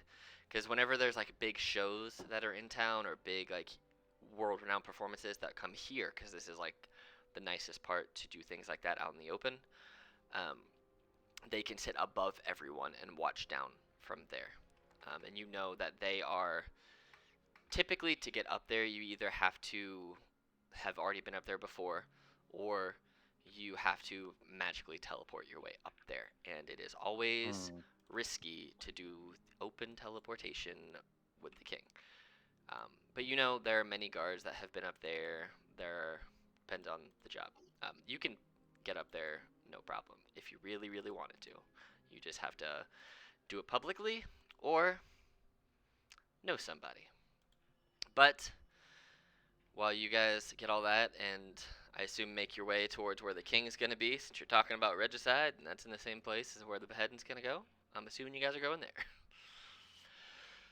But you can see there's crowds of people just making their way over to that spot, so you can get over there without being seen. It's not too challenging.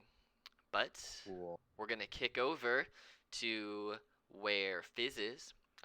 Fizz, you wake up, and you see that this little market where you're working, this is more of like the blue collar artificers. These are the folks that are not super well known for what they do, but they make enough to live on. Not a super comfortable life, but it's not like you're living in the gutters. These are your father is the kind of artificer who wants to be an artificer for the people, not so much for like the government or for like the king. He does make little devices that makes those people who aren't quite as well off have a little bit of an easier day-to-day go of it. You have, like, instead of oil lanterns, he is built some little lanterns that you can basically verbally turn on and turn off, and they're basically continually flame enchanted. Things that, like, he's made some decanters of endless water for gardening, and like ropes that can be extended for people who are in the sailing professions, or they need to do other things that require rope or any type of, well, other bondage materials.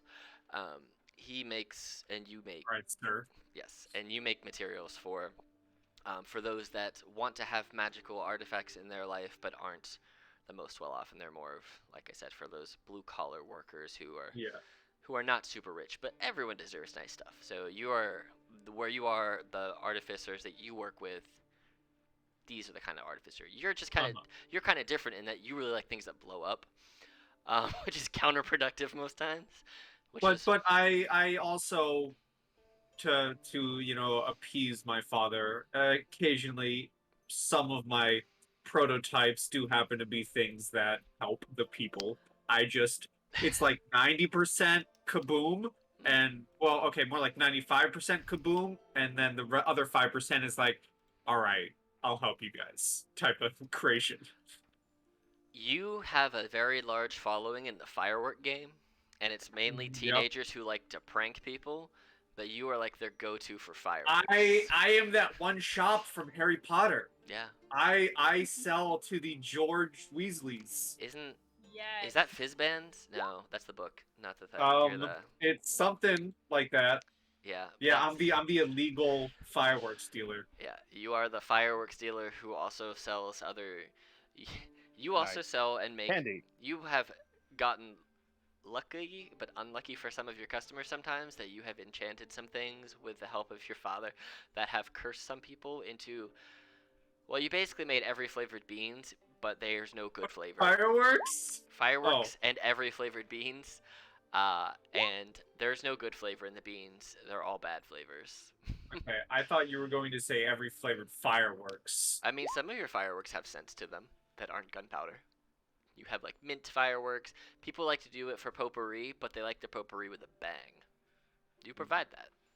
Everyone likes. Listen, if you want to spice up your soup, add a little gunpowder.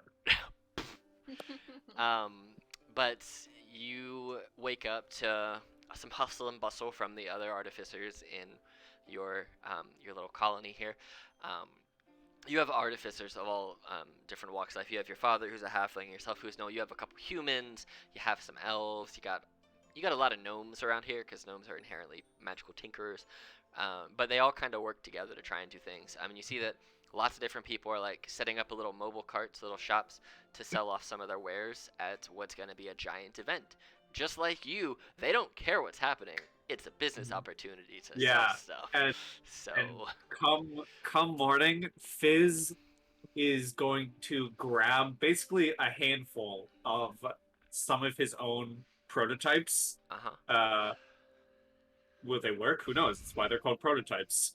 They might blow up your hand. They might give you endless love. Who knows? It won't give you endless love. It'll blow up your hand. But he's going to grab a bundle of prototypes, and I imagine him kind of like Igor. You know, he's a big gnoll, but because he's lived with a halfling his entire life, basically, he has that permanent like hunch. So if he was like 6'2", he's in 5 feet now because of the hunch. Yeah, just real hunched, which makes you almost more intimidating.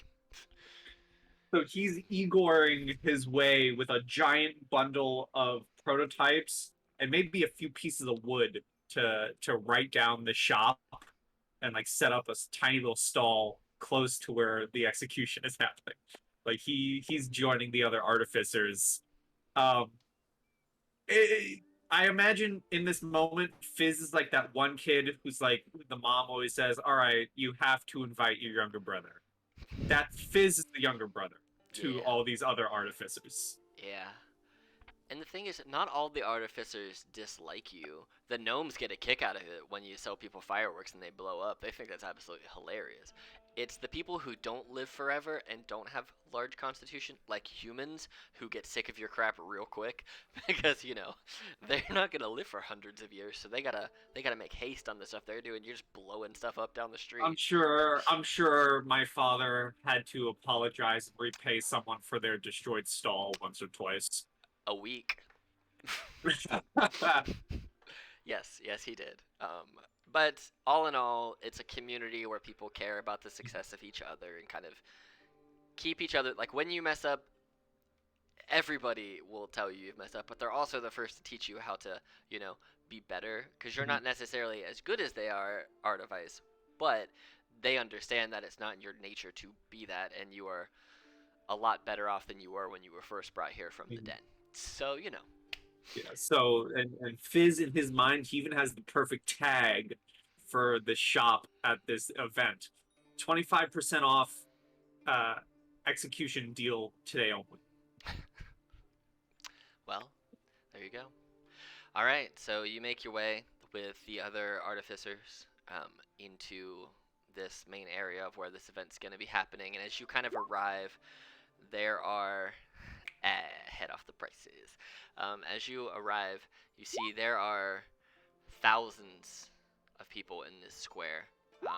The artificers kind of spread out so that you're not all in one spot, because in the end they're gonna like sell stuff and then kind of push the customers to other artificers to kind of like build the whole community up. So they're gonna keep pushing them to different ways. You get people are kind of scared of you at first because you're a big gnoll. But then once you get some recommendations from some of your other builders around you, you get a few customers. Go ahead and roll me a d10. That'll tell me how many customers you get. And I can come up with a prototype for each and every one of them. Yeah, sure. 1. You get 1 customer. Roll me a d20, and this is how much gold they're going to pay you. Okay. For what? 7. They'll pay you 7 gold. and they request It- something that you don't know how to make, but you make something. So, Okay, so it is a prototype that is made on the spot. I imagine maybe they're a more fancier looking person who's like begrudgingly at this ramshackled shop, mhm. and they're like complaining about their candles always going out. So Fizz grabs his supplies real quick and quickly tinkers something. He pulls down like a welder's mask and begins getting to work. And he pulls out this tiny little, like, not necessarily like an Iron Man gauntlet, but like this tiny metallic fixture that goes over your fingers in your hand that has a little burner in the middle of it. And he kind of like how damn it, what's his name? The guy from Full Metal Alchemist. He snaps his fingers and starts a flame. Oh, I don't remember his name, but I know what you're talking about. Yeah, it's kind of like that's how the glove works, or at least that's how Fizz hopes this prototype works. And Fizz offers the glove with the patented name of the Snapfire gauntlet. They take it and they kind of look at it and they put it on, and I'm gonna roll a D100 and 50-50 chance it explodes in his hand. I'm gonna say it explodes if it's less than 50. He snaps it, step 2, 3, 4 times, and whew, it lights up, and it works. I was kind of hoping it'd blow up. Me too. But the dice tell the story, man. And they look at you and they throw you a gold as a tip, and they snap it and they give you a thumbs up, and there's a little flame coming from it. Good flaming. Fizz takes the gold with a look of bewilderment on his face and goes, just talking to himself. That's the first time a prototype immediately worked. Be careful with that. As they're walking away, They seem to be very happy with it. You do hear about 5 minutes later a small boof, and then they light it more. It seems to be that it will blow up, but not enough to destroy it. It's just like, you know when you go to light something like in cartoons and it explodes the gunpowder in their face, but the item still works. It's kind of like that. okay. So their face is currently charred Yeah. with nothing but soot. Yeah, and they've lost half an eyebrow. Yep. Yeah. Yep. All right, so you guys make it, and this is the map. I'm assuming you're over here somewhere, Fizz, and you three can put yourself where you want. There are many, many, many more people here. This is just what it looks like. So Pax, Kaylin, and Thea, you guys are over here. Feel free to put yourself wherever you want. You see up north up here, imagine they're like 80 feet up in the air. The queen and the king are sitting on makeshift thrones with their guard lieutenant standing guard beside them. You see this fountain in the middle of this very picturesque marble circular structure in the middle of this town square with a freshly built and set up guillotine sitting on the diamond at the northern part. What do you guys do upon first arrival and seeing that there are different shops and vendors set up? Like this is a place of celebration, like this is an event worth selling items at. So fun. May, do you think we would have conferred to do like alter self beforehand, or are we just coming here as is? Like it feels like this could be a good. We would have planned ahead, I'm sure, to disguise ourselves. That's kind of what I was envisioning the alter self scrolls for, is Yeah. for this kind of situation. Okay. Yeah, you guys cast alter self on yourselves, burning both of your scrolls. So you have We just now. burn those both. Yep. I mean, if you want to save one, I could just turn myself into a cat or something and just be like a sneaky cat. Okay, let's save one for What getaway. do you think, Yes, Pax? good thing. Okay, we'll Yeah. save you one because you might need that. I don't want to take your stuff. Okay, I will So delete I the will spell. be. I have used I will- a wild shape to become a cat. Okay. Yay. 2 becomes quantity 1. There we go. Ta-da. I'll look like a generic human guard. Human guard's a bad idea. Human... generic human. Don't look here. Homer Simpson type. Craftsperson, maybe. Designed to not attract much notice. All right. Hmm. So you guys, you turn into a cat, Anthea, and you can just walk around as a cat. Every now and again, as you're walking past people, people like kick out at you as you're just kind of getting too close, or people who don't like cats or who are allergic, just kind of kick you away. Just But pet them. yeah, no one's trying to like kick you to hurt you. More of just like shooing you away and by using their leg to do it. And Yeah. Pax, you shift yourself to just look like a standard face in the crowd gentleman. Just no one's gonna be able to pick you out of a lineup if anything was to happen. Um, Kaylin, what do you do as your party approaches? Uh, I'm a citizen of this town as far as anybody is concerned. So I walk right next to my suddenly human friend, and if Anthea would let me, I'd pick her up and carry her as a cat. All right, you Just be guys. Yeah. She'll let you. Okay. So, what do you think, Kaylin? well, this is gonna be a little bit more tricky than I had originally anticipated, but if the mission can't be done tonight, they're not really in any hurry. Might as well just watch the show, get over with, maybe buy some snacks, and can always sneak in later tonight. They're gonna be searching for you anyway, so all the people will probably flood out towards the end of the show, and then most of the guards will be out searching for you, and we can sneak into the castle easier. I guess public regicide or public activity. Seeing the king, let's call it. Seeing the king in public is maybe more difficult than in private. But if we see him here, is there someone we can still also save the one to be executed? You want to save her? You know, we did offer to have her go with us, but Was to stay, but still doesn't seem right for her to die. I wish there was more we could do. But I mean, she's gonna be right there. Like if there's enough of distraction, I could dimension Doris out of there. But I think 100 eyes would get to us first.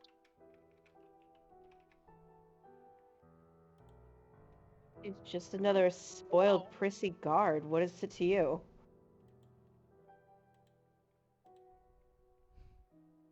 Oh, you team, we're really loath to leave people behind.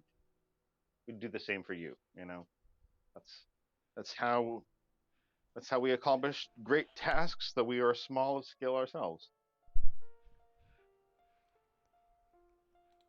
Never really thought of it like that. I've always done stuff mainly on my own, keeping myself out of trouble. But is it worth setting off? And she kind of like waves at the array of guards that are surrounding the guillotine. Is it worth setting off that?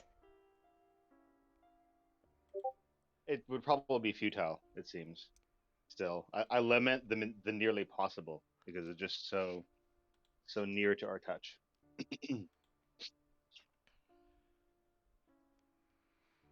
See. And her eyes will kind of scan over the crowd, and you kind of see a look of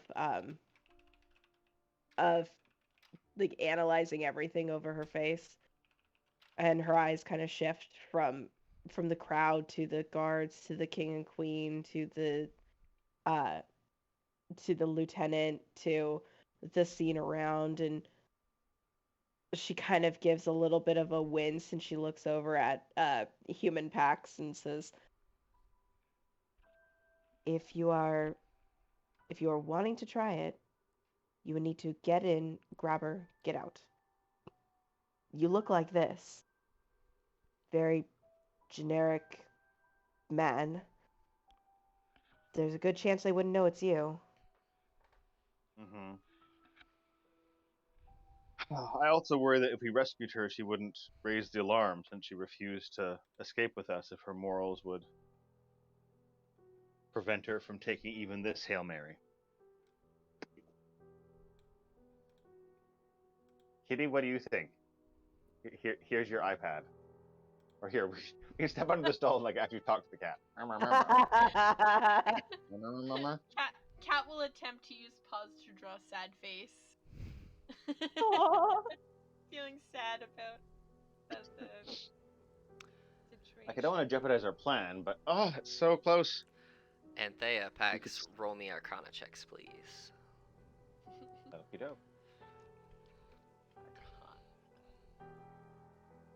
Ooh. Makes sense being in cat form. As Pax, as you're kind of looking to the guillotine, to the guards, and kind of your eyes following up to where the king and the queen are, you see the guard, lieutenant guard. Behind that guard, an additional empty throne, similar to what you saw in the throne room. Oh. You also see a hunched over, not minute, but smaller framed, older looking individual, hood pulled real low over their face. And you see that they're waving some sigils in the air, and you can imagine they're casting something, but there's no way for you to hear or see their mouths, as obviously their hood's so low and you're in a crowd. But you see, for a split second, a shimmer that surrounds the king and the queen and the guard and the throne and themselves. Almost like this small dome appears around them. It's transparent to see through. But as you kind of stare for a second, you realize it's a magical barrier that's being put forth as a protection for the royals. And you know it to be a wall of force. So you know there is, as far as wall of force is considered, it's this. You know that there is nothing as far as physically that can get through it. It cannot be dispelled. And you know that it's pretty much the safest bet that you can put together to protect you from a distance. But That's what I would do. Yeah. it's to protect them so they're not getting shot, or murdered, and they have a chance to run away if it comes to it. Solid protection. So Make sure Kaylin knows that, and yes, Kathea. yes, you all know that there is now a protective bubble around the royals, which shocks nobody. They are powerful and they wish to maintain that power. So for a quick second, we're gonna kick over to here. Oh no, he's not there. That's Simon. Hello, Simon. Simon. Naomi, you are greeted by the guards at the door, and they unlock your cell for you. And with a sigh, they say, "Well, it's time to go." And they unlock your cell and swing the door open. And at this point, you see the other guards also kind of appear, as you know they're going to. As you do when you march any prisoners to their death, they walk in a square with you in the middle of them, so you are protected, and they are protected from all directions. Well, Commander, it's time we go.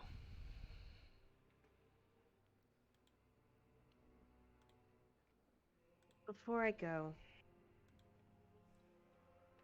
I would like to ask the four of you a question, and I would like the honest truth. Okay. What is your question? Do you believe you're ready to get these hands back? No. Do all of you believe that His Majesty is in his right state of mind? Not just in regards to me, but I mean in general. They all kind of look at each other, and you hear them hushedly talking between themselves, as barely louder than a whisper. And the one who you know the most from playing the cards with, we'll say his name's Jared. Human male, late 40s. um, says, "We don't, but also, it's not our job to question the king. If we do, we lose our families, we lose our homes, we lose our lives, as many of our brethren who have questioned before have. Do we believe he is right in all decisions he makes? Absolutely not. Nobody is infallible. But is it our prerogative to survive? Yes. And we wish to survive. We are not happy with this outcome, but it is not us to stand against the king or the will of such, as there are many more who are loyal to him to a fault. Um, that is why we took the job of being jailers. That way, we don't have to, while we may lead those to their death, we don't have to necessarily kill anyone ourselves, nor do we have to, per se, go on the king's orders. We are merely guardsmen and leaders, and once we leave you at your destination, we will not remain. We will return here. So to answer your question, no, we do not believe he is in his right mind, but there is nothing we are going to do about it.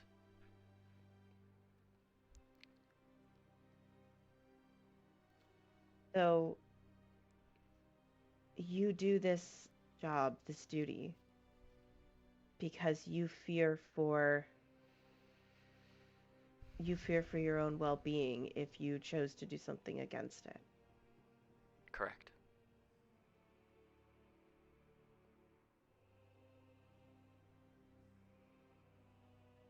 All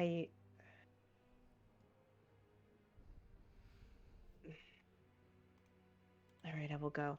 And she gets up and she walks out, and then in her mind she's thinking, have I been fighting for the wrong side this whole time? Have I been fighting for the wrong person this whole time? So her doubt in the king is there, but she's questioning if she could find a better outlet to protect people with. And instead of protecting, she needs to stop protecting the king and start protecting those who matter. And as she's walking with these groups of men who are only doing the job to protect themselves, she starts to feel like she needs to be doing more to protect those who are just trying to protect themselves. Okay. As you are led out of the castle, you are not led out the front gate. You are led out a different path, one that you yourself have never traversed, as this is the prisoner's path in and out. You do know, however, the prisoner's path typically leads towards through the alleys up towards the ocean, so that any prisoner who are being transported somewhere else or being extradited can go on a boat and be sent to where they're going. But it does split off and veer further into the city. And you are eventually brought into the fold of where the crowd is. There's jeers coming at you. There are some people who are crying. You recognize some faces as people you have seen and worked for before. And eventually, you are brought here and dropped to your knees in front of the king and the queen. And these guards are not the ones that brought you. Those guards did as they said they would do. They brought you bound in anklets and chains around the ankles and the wrists, and a chain between the two, and one around your neck, leading them all together. And they put you onto your knees, and they grab you very forcefully by the back of the head and lift your head up to look at the king. And the king stands as the crowd is starting to get a little bit more lively, between people cheering for what's going to be happening. Those who are yelling that it's unfair, there was no trial, where's the due process, how is this fair, screaming about how the law of the land requires judicial process in front of a jury of peers. And you see the crowd starting to get lively to the point now where the guards are having to, the main guards that you see, the two lines of here, are solidly making a blockade to this. But you see the guards who have made their way from the gates of the town, Kalen, Pax, Anthea, and Fizz. You all see the guards who have come in from different portions of this town are settling down pockets. They're putting down attempted rises of resistance. And then the king raises his hands, and everyone falls to a hush. And he stands up. He says, "You failed. You failed the task I gave you. You failed to escape with your friends, your so-called friends. You failed to bring me anything of value from this quest I set you upon. What do you have to say for yourself?"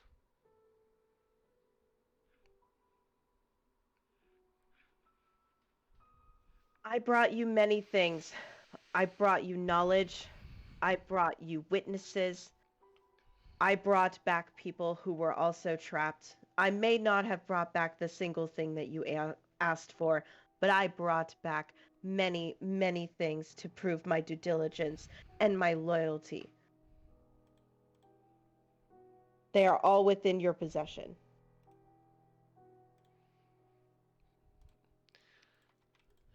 But nothing had the value of the thing I requested. You failed to bring back the one thing that we needed before anything else. You failed to bring back my child. And you act like that's not of import? You act as if it doesn't deserve the penalty of which you have been given? I here now renounce you of all titles, all powers, all responsibilities, and all, shall we say, accomplishments that you have ever brought to this kingdom. Now, at the time of your death, you are a nobody. You have no family name. You have no trust from anyone in this city, and you have no honor granted by this city or myself. Any last words before you face what you have earned?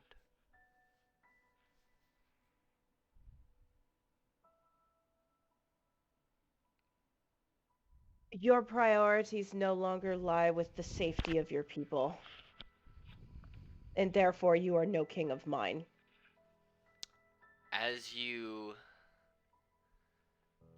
say that, you feel all of your remaining power that you had due to your oath to the king.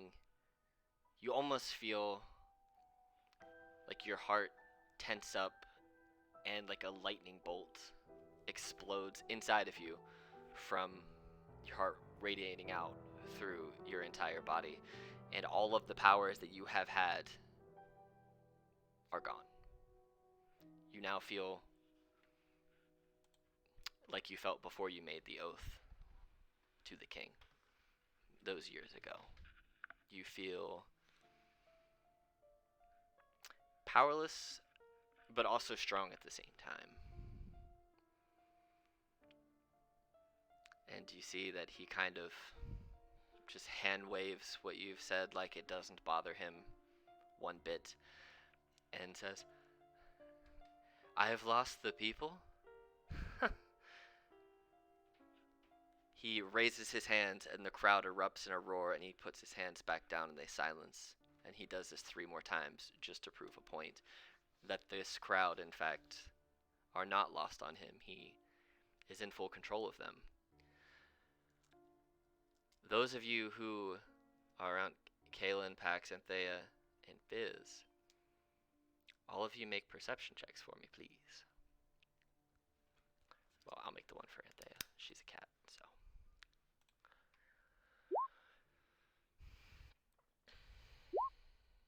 These. Nice. You guys notice that as he's raising his hands up and down, and the crowd are cheering and silencing and cheering and silencing, it seems that they are all doing it in exact unison with each other, bar the guards who are standing steadfast and firm, and those within the wall of force dome that they have put up. They are the exact tones, the way they're acting, it is all seemingly under command of some sort.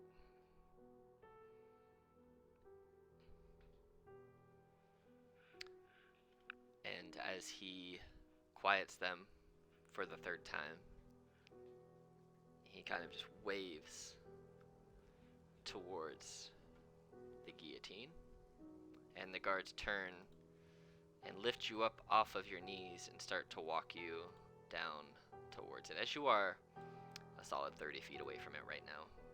So they very slowly walk you towards it. What are you guys doing, if anything? I think with Anthea's plan, we would just watch and commemorate. You know, the royals seem untouchable at this point. But I'll look to Kaylin to see if she has suggestions. But she seemed to be suggesting that we wait until later, anyways. So this is too risky for greeting the king.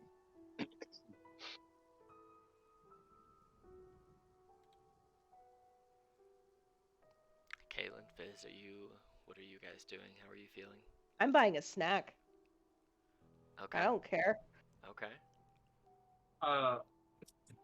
Fizz is probably still trying to drum up more customers for his prototypes, but is not doing a great job at it because everyone's busy paying attention. Okay. Can we presuppose that you've got a good view, Pi? Because then I might, in trying to sidle up and make eye contact with Naomi to say goodbye, like then also be able to be like, hey, and meet you and so on. How's that? Yeah, you can make your way over there. You can hear him trying to sidle up some business. Yeah. The cat. Yeah, I'll say Anthea's with you on your shoulders as a cat. Meow. Fizz, you now have these new customers. This general looking dude and a cat. Wonderful. What brings you here? Just commerce, or you do you know the accused? Oh no! I'm here for business, as all of us artificers are. Ah, I see. Well, we heard of this tragic event, so we're here to pay our respects. Do you have no greater goals than commerce? Sometimes having a mission beyond the immediate is helpful. Moments of death, I think, help us reflect on that.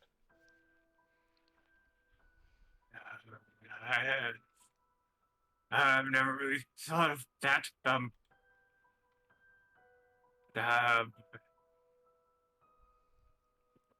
Maybe make bigger explosions, perhaps.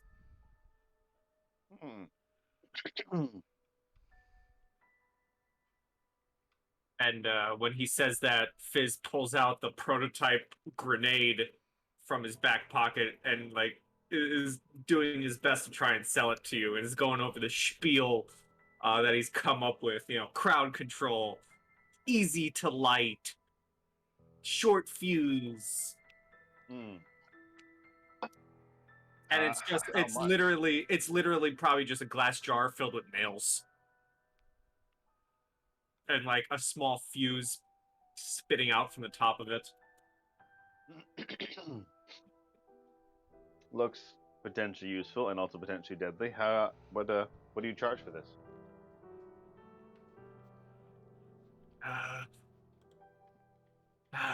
Dad's yet to teach me that part of business. A gold piece. I'll give you 2 gold. Yes. I'll take 2 gold. And he hands it over. At a sus grenade. Yep. Very, very sus grenade. You acquire a sus grenade. As the 2 guards lead Naomi closer and closer to the guillotine, you see the crowd starting to build a little bit in anticipation. And Kaylin, you notice that the king, as they're getting closer, is just kind of lifting his hand slowly, almost like a puppeteer. And you can see as he slowly lifts it higher and higher, the crowd they get a little more lively, a little bit more angsty. They start to get a little louder. They start to get a little more boisterous in their cheers and their jeers. You still have some who are trying to shout down what's happening, even though they seem like they're still under his control. And as you are brought to the front of the guillotine,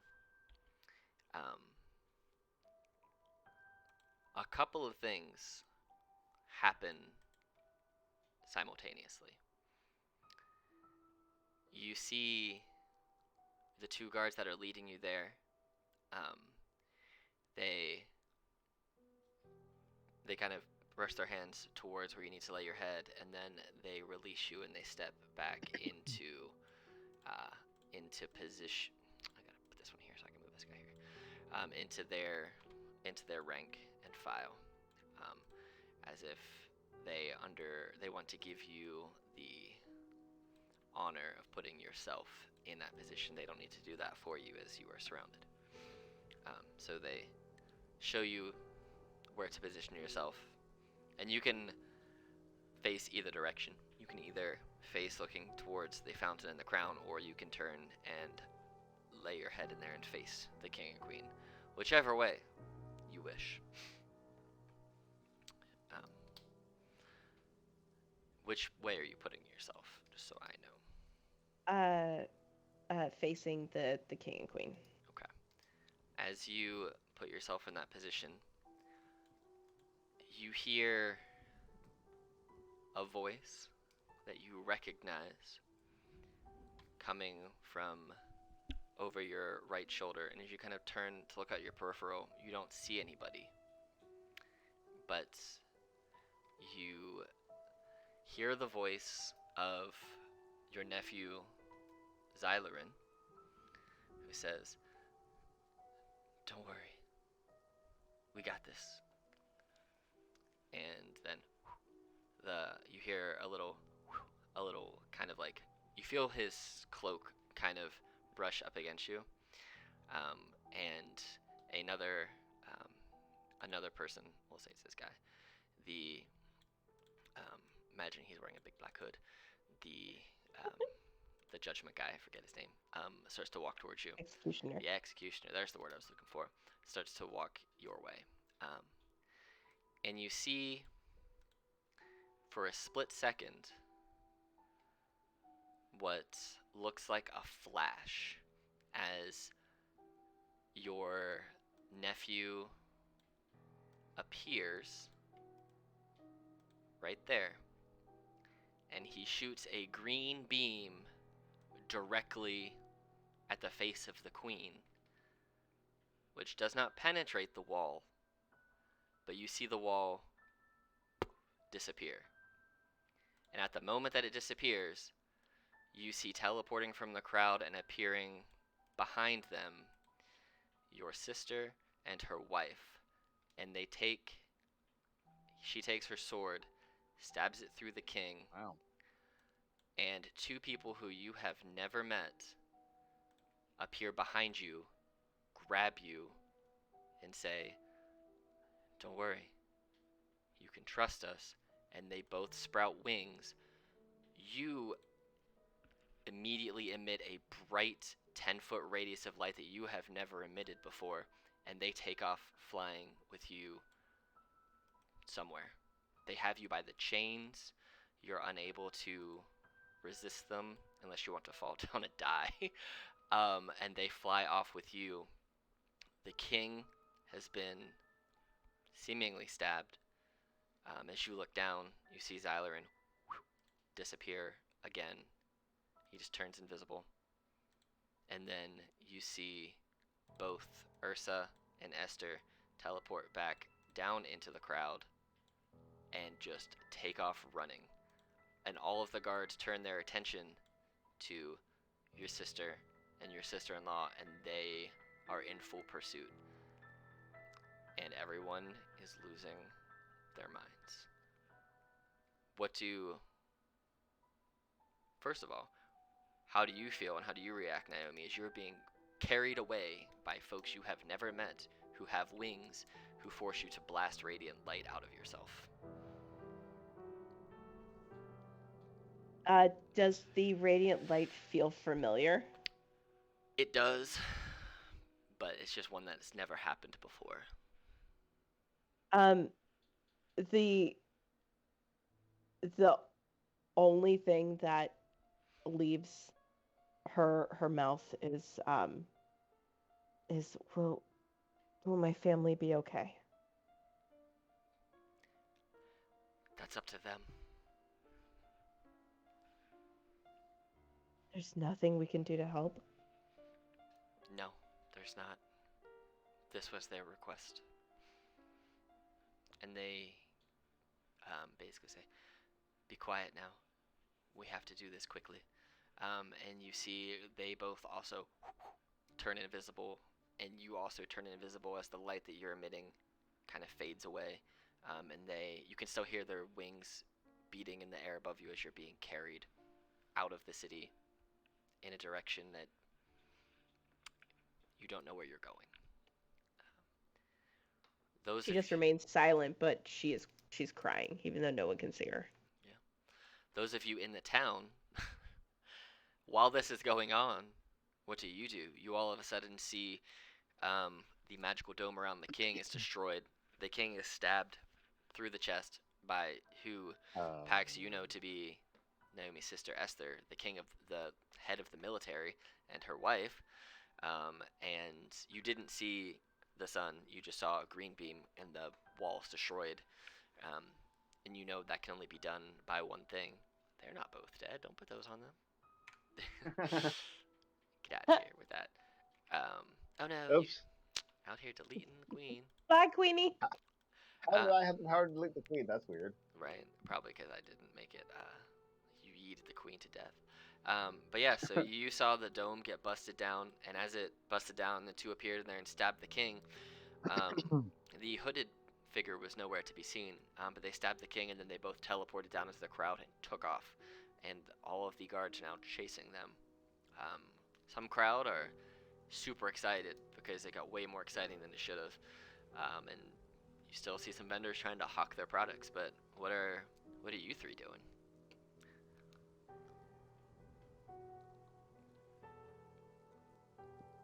Some stunned silence. Yeah, I think in the chaos, after selling one of his prototypes, Fizz would have his focus broken and seeing everyone running away, and he'd be like kind of disappointed he didn't sell more, but also would look to some of the other artificer stalls to like gauge the reaction, since they all look out for him. So he's looking for the reaction of, is it like time to leave? You see that they are packing up their stuff quick, fast, in a hurry, and trying to get out of here. Okay. Fizz would begin packing up his stuff as well, and say to this gentleman in front of him, if you liked Fizz's prototypes, I have more And then he gives the direction to the little ramshackle market that his dad has installed. And if you're looking for more work, we might be able to help you find some. And I'll give directions to the Arcanist Guild, perhaps? Question mark. Maybe that's. I don't know if that's doable. You could, but I can tell you they're That not might gonna not let be him wise. in. They're not gonna let this Right. person in. We'll find you. Don't find us. Which is a good thing I just gave directions to the ramshackle marketplace. There we go. So you guys are talking over there for a second before you break apart. Kaylin, what are you doing? From where Kaylin is, can she?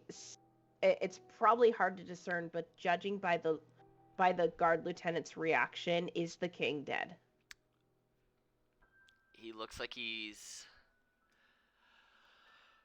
The guard lieutenant looks very, very concerned. But you see him look to the queen and then point off in the distance and like yell, like he's trying to communicate her to go and get something or someone. And he is field dressing the wound on the king enough to make the bleeding at least kind of hold back for a second.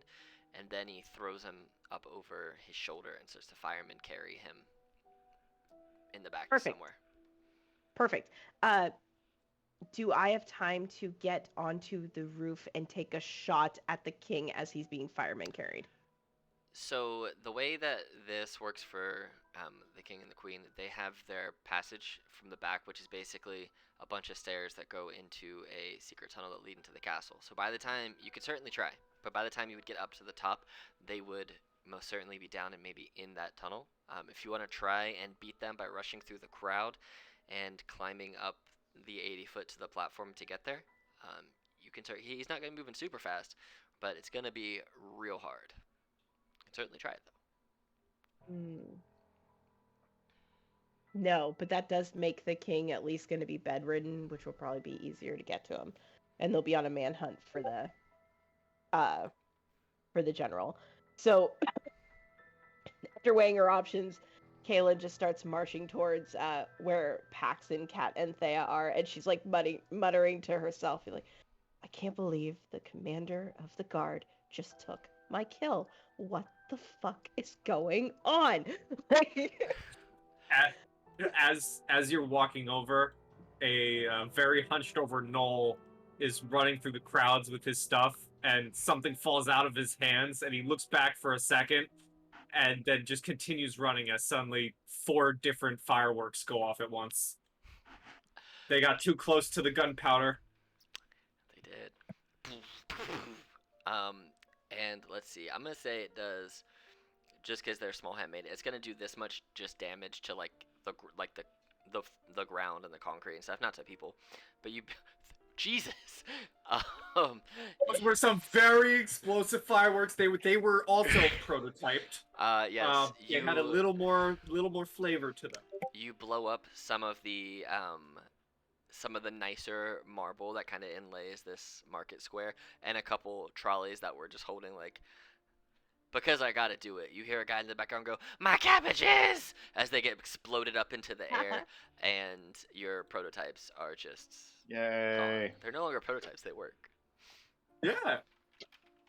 Cabbages and secret tunnel, double reference. Good job, I'm Alex. just myself over here as I'm running, but yeah, the prototypes of the bigger, more boomer fireworks were a success. Yes, they were, and they even leave not a gunpowder smell, but more of like a sulfurous, eggy kind of black licorice hint smell in there for some reason. No one really knows why it smells like poop and licorice, but here we are. So, Fizz, you can make your way back to your home area. The 3 of you in the hustle and bustle and confusion of the crowd. What is your plan?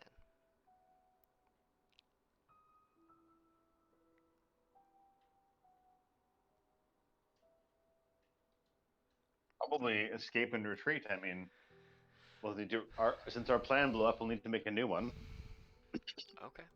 Yeah, I mean, if you want to run anywhere through the city, you can pretty much hide in the crowd and make it there, or you can transport via plants, or you can go somewhere completely different. It is really up to you. I think it would be a good idea that I make a new report. Um, Yeah, we should probably check in with the Arcanist Society. Actually, this is information they may want. yeah, I think that this is just made a very weird turn. So I think it might be a good idea to check in with them. Not tell them that the king may already be dead, because then I probably won't get paid. So let's like keep that under wraps. We'll say he got injured, because he technically did. Okay. As you guys make your way to the AI headquarters, you go to the entrance that you typically use, Kalen, and as you go to get in, it's locked, and it's never locked. Odd. I don't remember locking this the last time that I came in this way. I'll pull out my thieves' tools and pick the lock. Roll me a thieves' tools check. Hebe, 26. It doesn't open. Dang. Hold on. I'm just rusty. Let me try again. Go ahead and try again. That's a natural one. Natural one that turns into a 23. It doesn't, and you break your pick. One of your picks. Son of a bitch.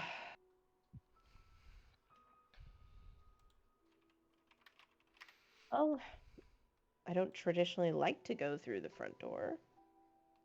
But you guys have those. This is weird. You guys have those fancy badges that can get us in through the front door, right? Let's try that. I Roll me suppose, an yeah. an Arcana check, Pax. Mm, 15. This lock seems to be magically enchanted to be locked.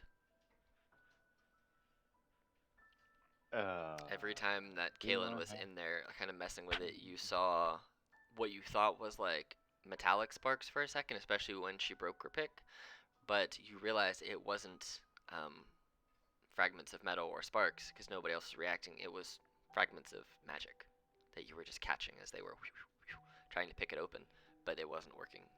You know there's magic, there's abjuration magic by which to lock something, and it is locked until dispelled or otherwise has magic cast to suppress the abjuration magic. So this, it seems like somebody locked this to keep it permanently locked now. Oh, I will share that with Kaylin. That's very ominous. It's rude. How would the society get infiltrated or something? This is door, but we may need a plan C real fast. So let's not do plan B and go in through the front door. Let's just go. Let's just go back to my house and let things cool off a little bit. I have some informants that can get a note to them, and I'll pass that off a little later. I mean, I could also Let's try go dimension back there and doors cool through down. the door, but that might be rude if they've locked it for a reason. Okay, you guys go back to your place. That works. Okay. Yeah. Oh, if my place isn't there anymore, don't panic. Okay. Is it often not there? Yeah, but don't worry about it. You guys make your way back to Kaylin's place, and you see the streets are wild right now. Like, there are guards everywhere. There are citizens everywhere. It's a ramshackle mess of just people just freaking out about what just happened. Um, the king's been attacked. The prisoner has been broken free. This place is just in an uproar right now. What you don't see happening, however, and the reason that you cannot get into the Arcane Inquisitor's headquarters, is that when Esther and her wife, Ursa, they ran there. And they're meeting with both the Avatar of Earth and Air in their humanoid 20-something-year-old female form. And you see, not as characters, but as players, they are kneeling and pledging themselves to the Arcane Inquisitors, and the Avatar of Air says to them, "We got her out like we promised." And Esther says, "I killed him like I promised." She goes, "That's yet to be determined. But if I were you, I would take your family and run. The city will no longer be safe for any halls. So, I would go." And in that moment, their sun appears, and the Earth and Air Avatar open a portal to somewhere, and the three of them walk through, and the portal closes. And Kaylin, you get a message just as you guys are arriving back at Kaylin's house that says, "Sorry, we had business you weren't privy to. Your services are now no longer needed, and your contract has been rendered moot. We owe you no money, no favors. Do not contact us again. Have a good life." And the message ends. And the other two of you there, Pax and Thea, you see your Arcane Inquisitor's badges. You feel they get real warm for a second, and you kind of look at them, and they self-immolate and destroy themselves. Wow. Okay. And I will say, Dragon, way out in the cave where you are, or wherever you are at this point during the day, you feel your badge get very hot. But instead of self-immolating, it kind of changes. And instead of saying Arcane Inquisitors on it, there's a little message inscribed in there, and it just says, "When you're ready to talk, you can send us a message from this, and we can begin to rebuild." Huh. Signed, Dun dun dun. and it's got both of your daughter's signature in there. Huh.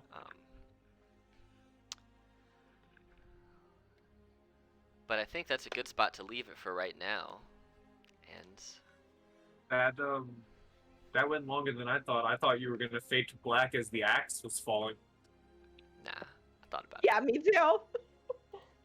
I thought about it, but I had all that other stuff ready. I wanted to keep going. So, but yeah, that's where we're gonna end for now. And picking up next time, we'll see what you guys want to do. The city's in an uproar. Naomi's out of the city. Her family, unbeknownst to you all, are gone. Dragon is gone, and you guys have a strange new explosive tinkering person that you know somewhere. So, what happens next? We shall find out next time. But until then, Woohoo. Yeah. that's all I got, folks, for now. All right, bye. Awesome. Hey!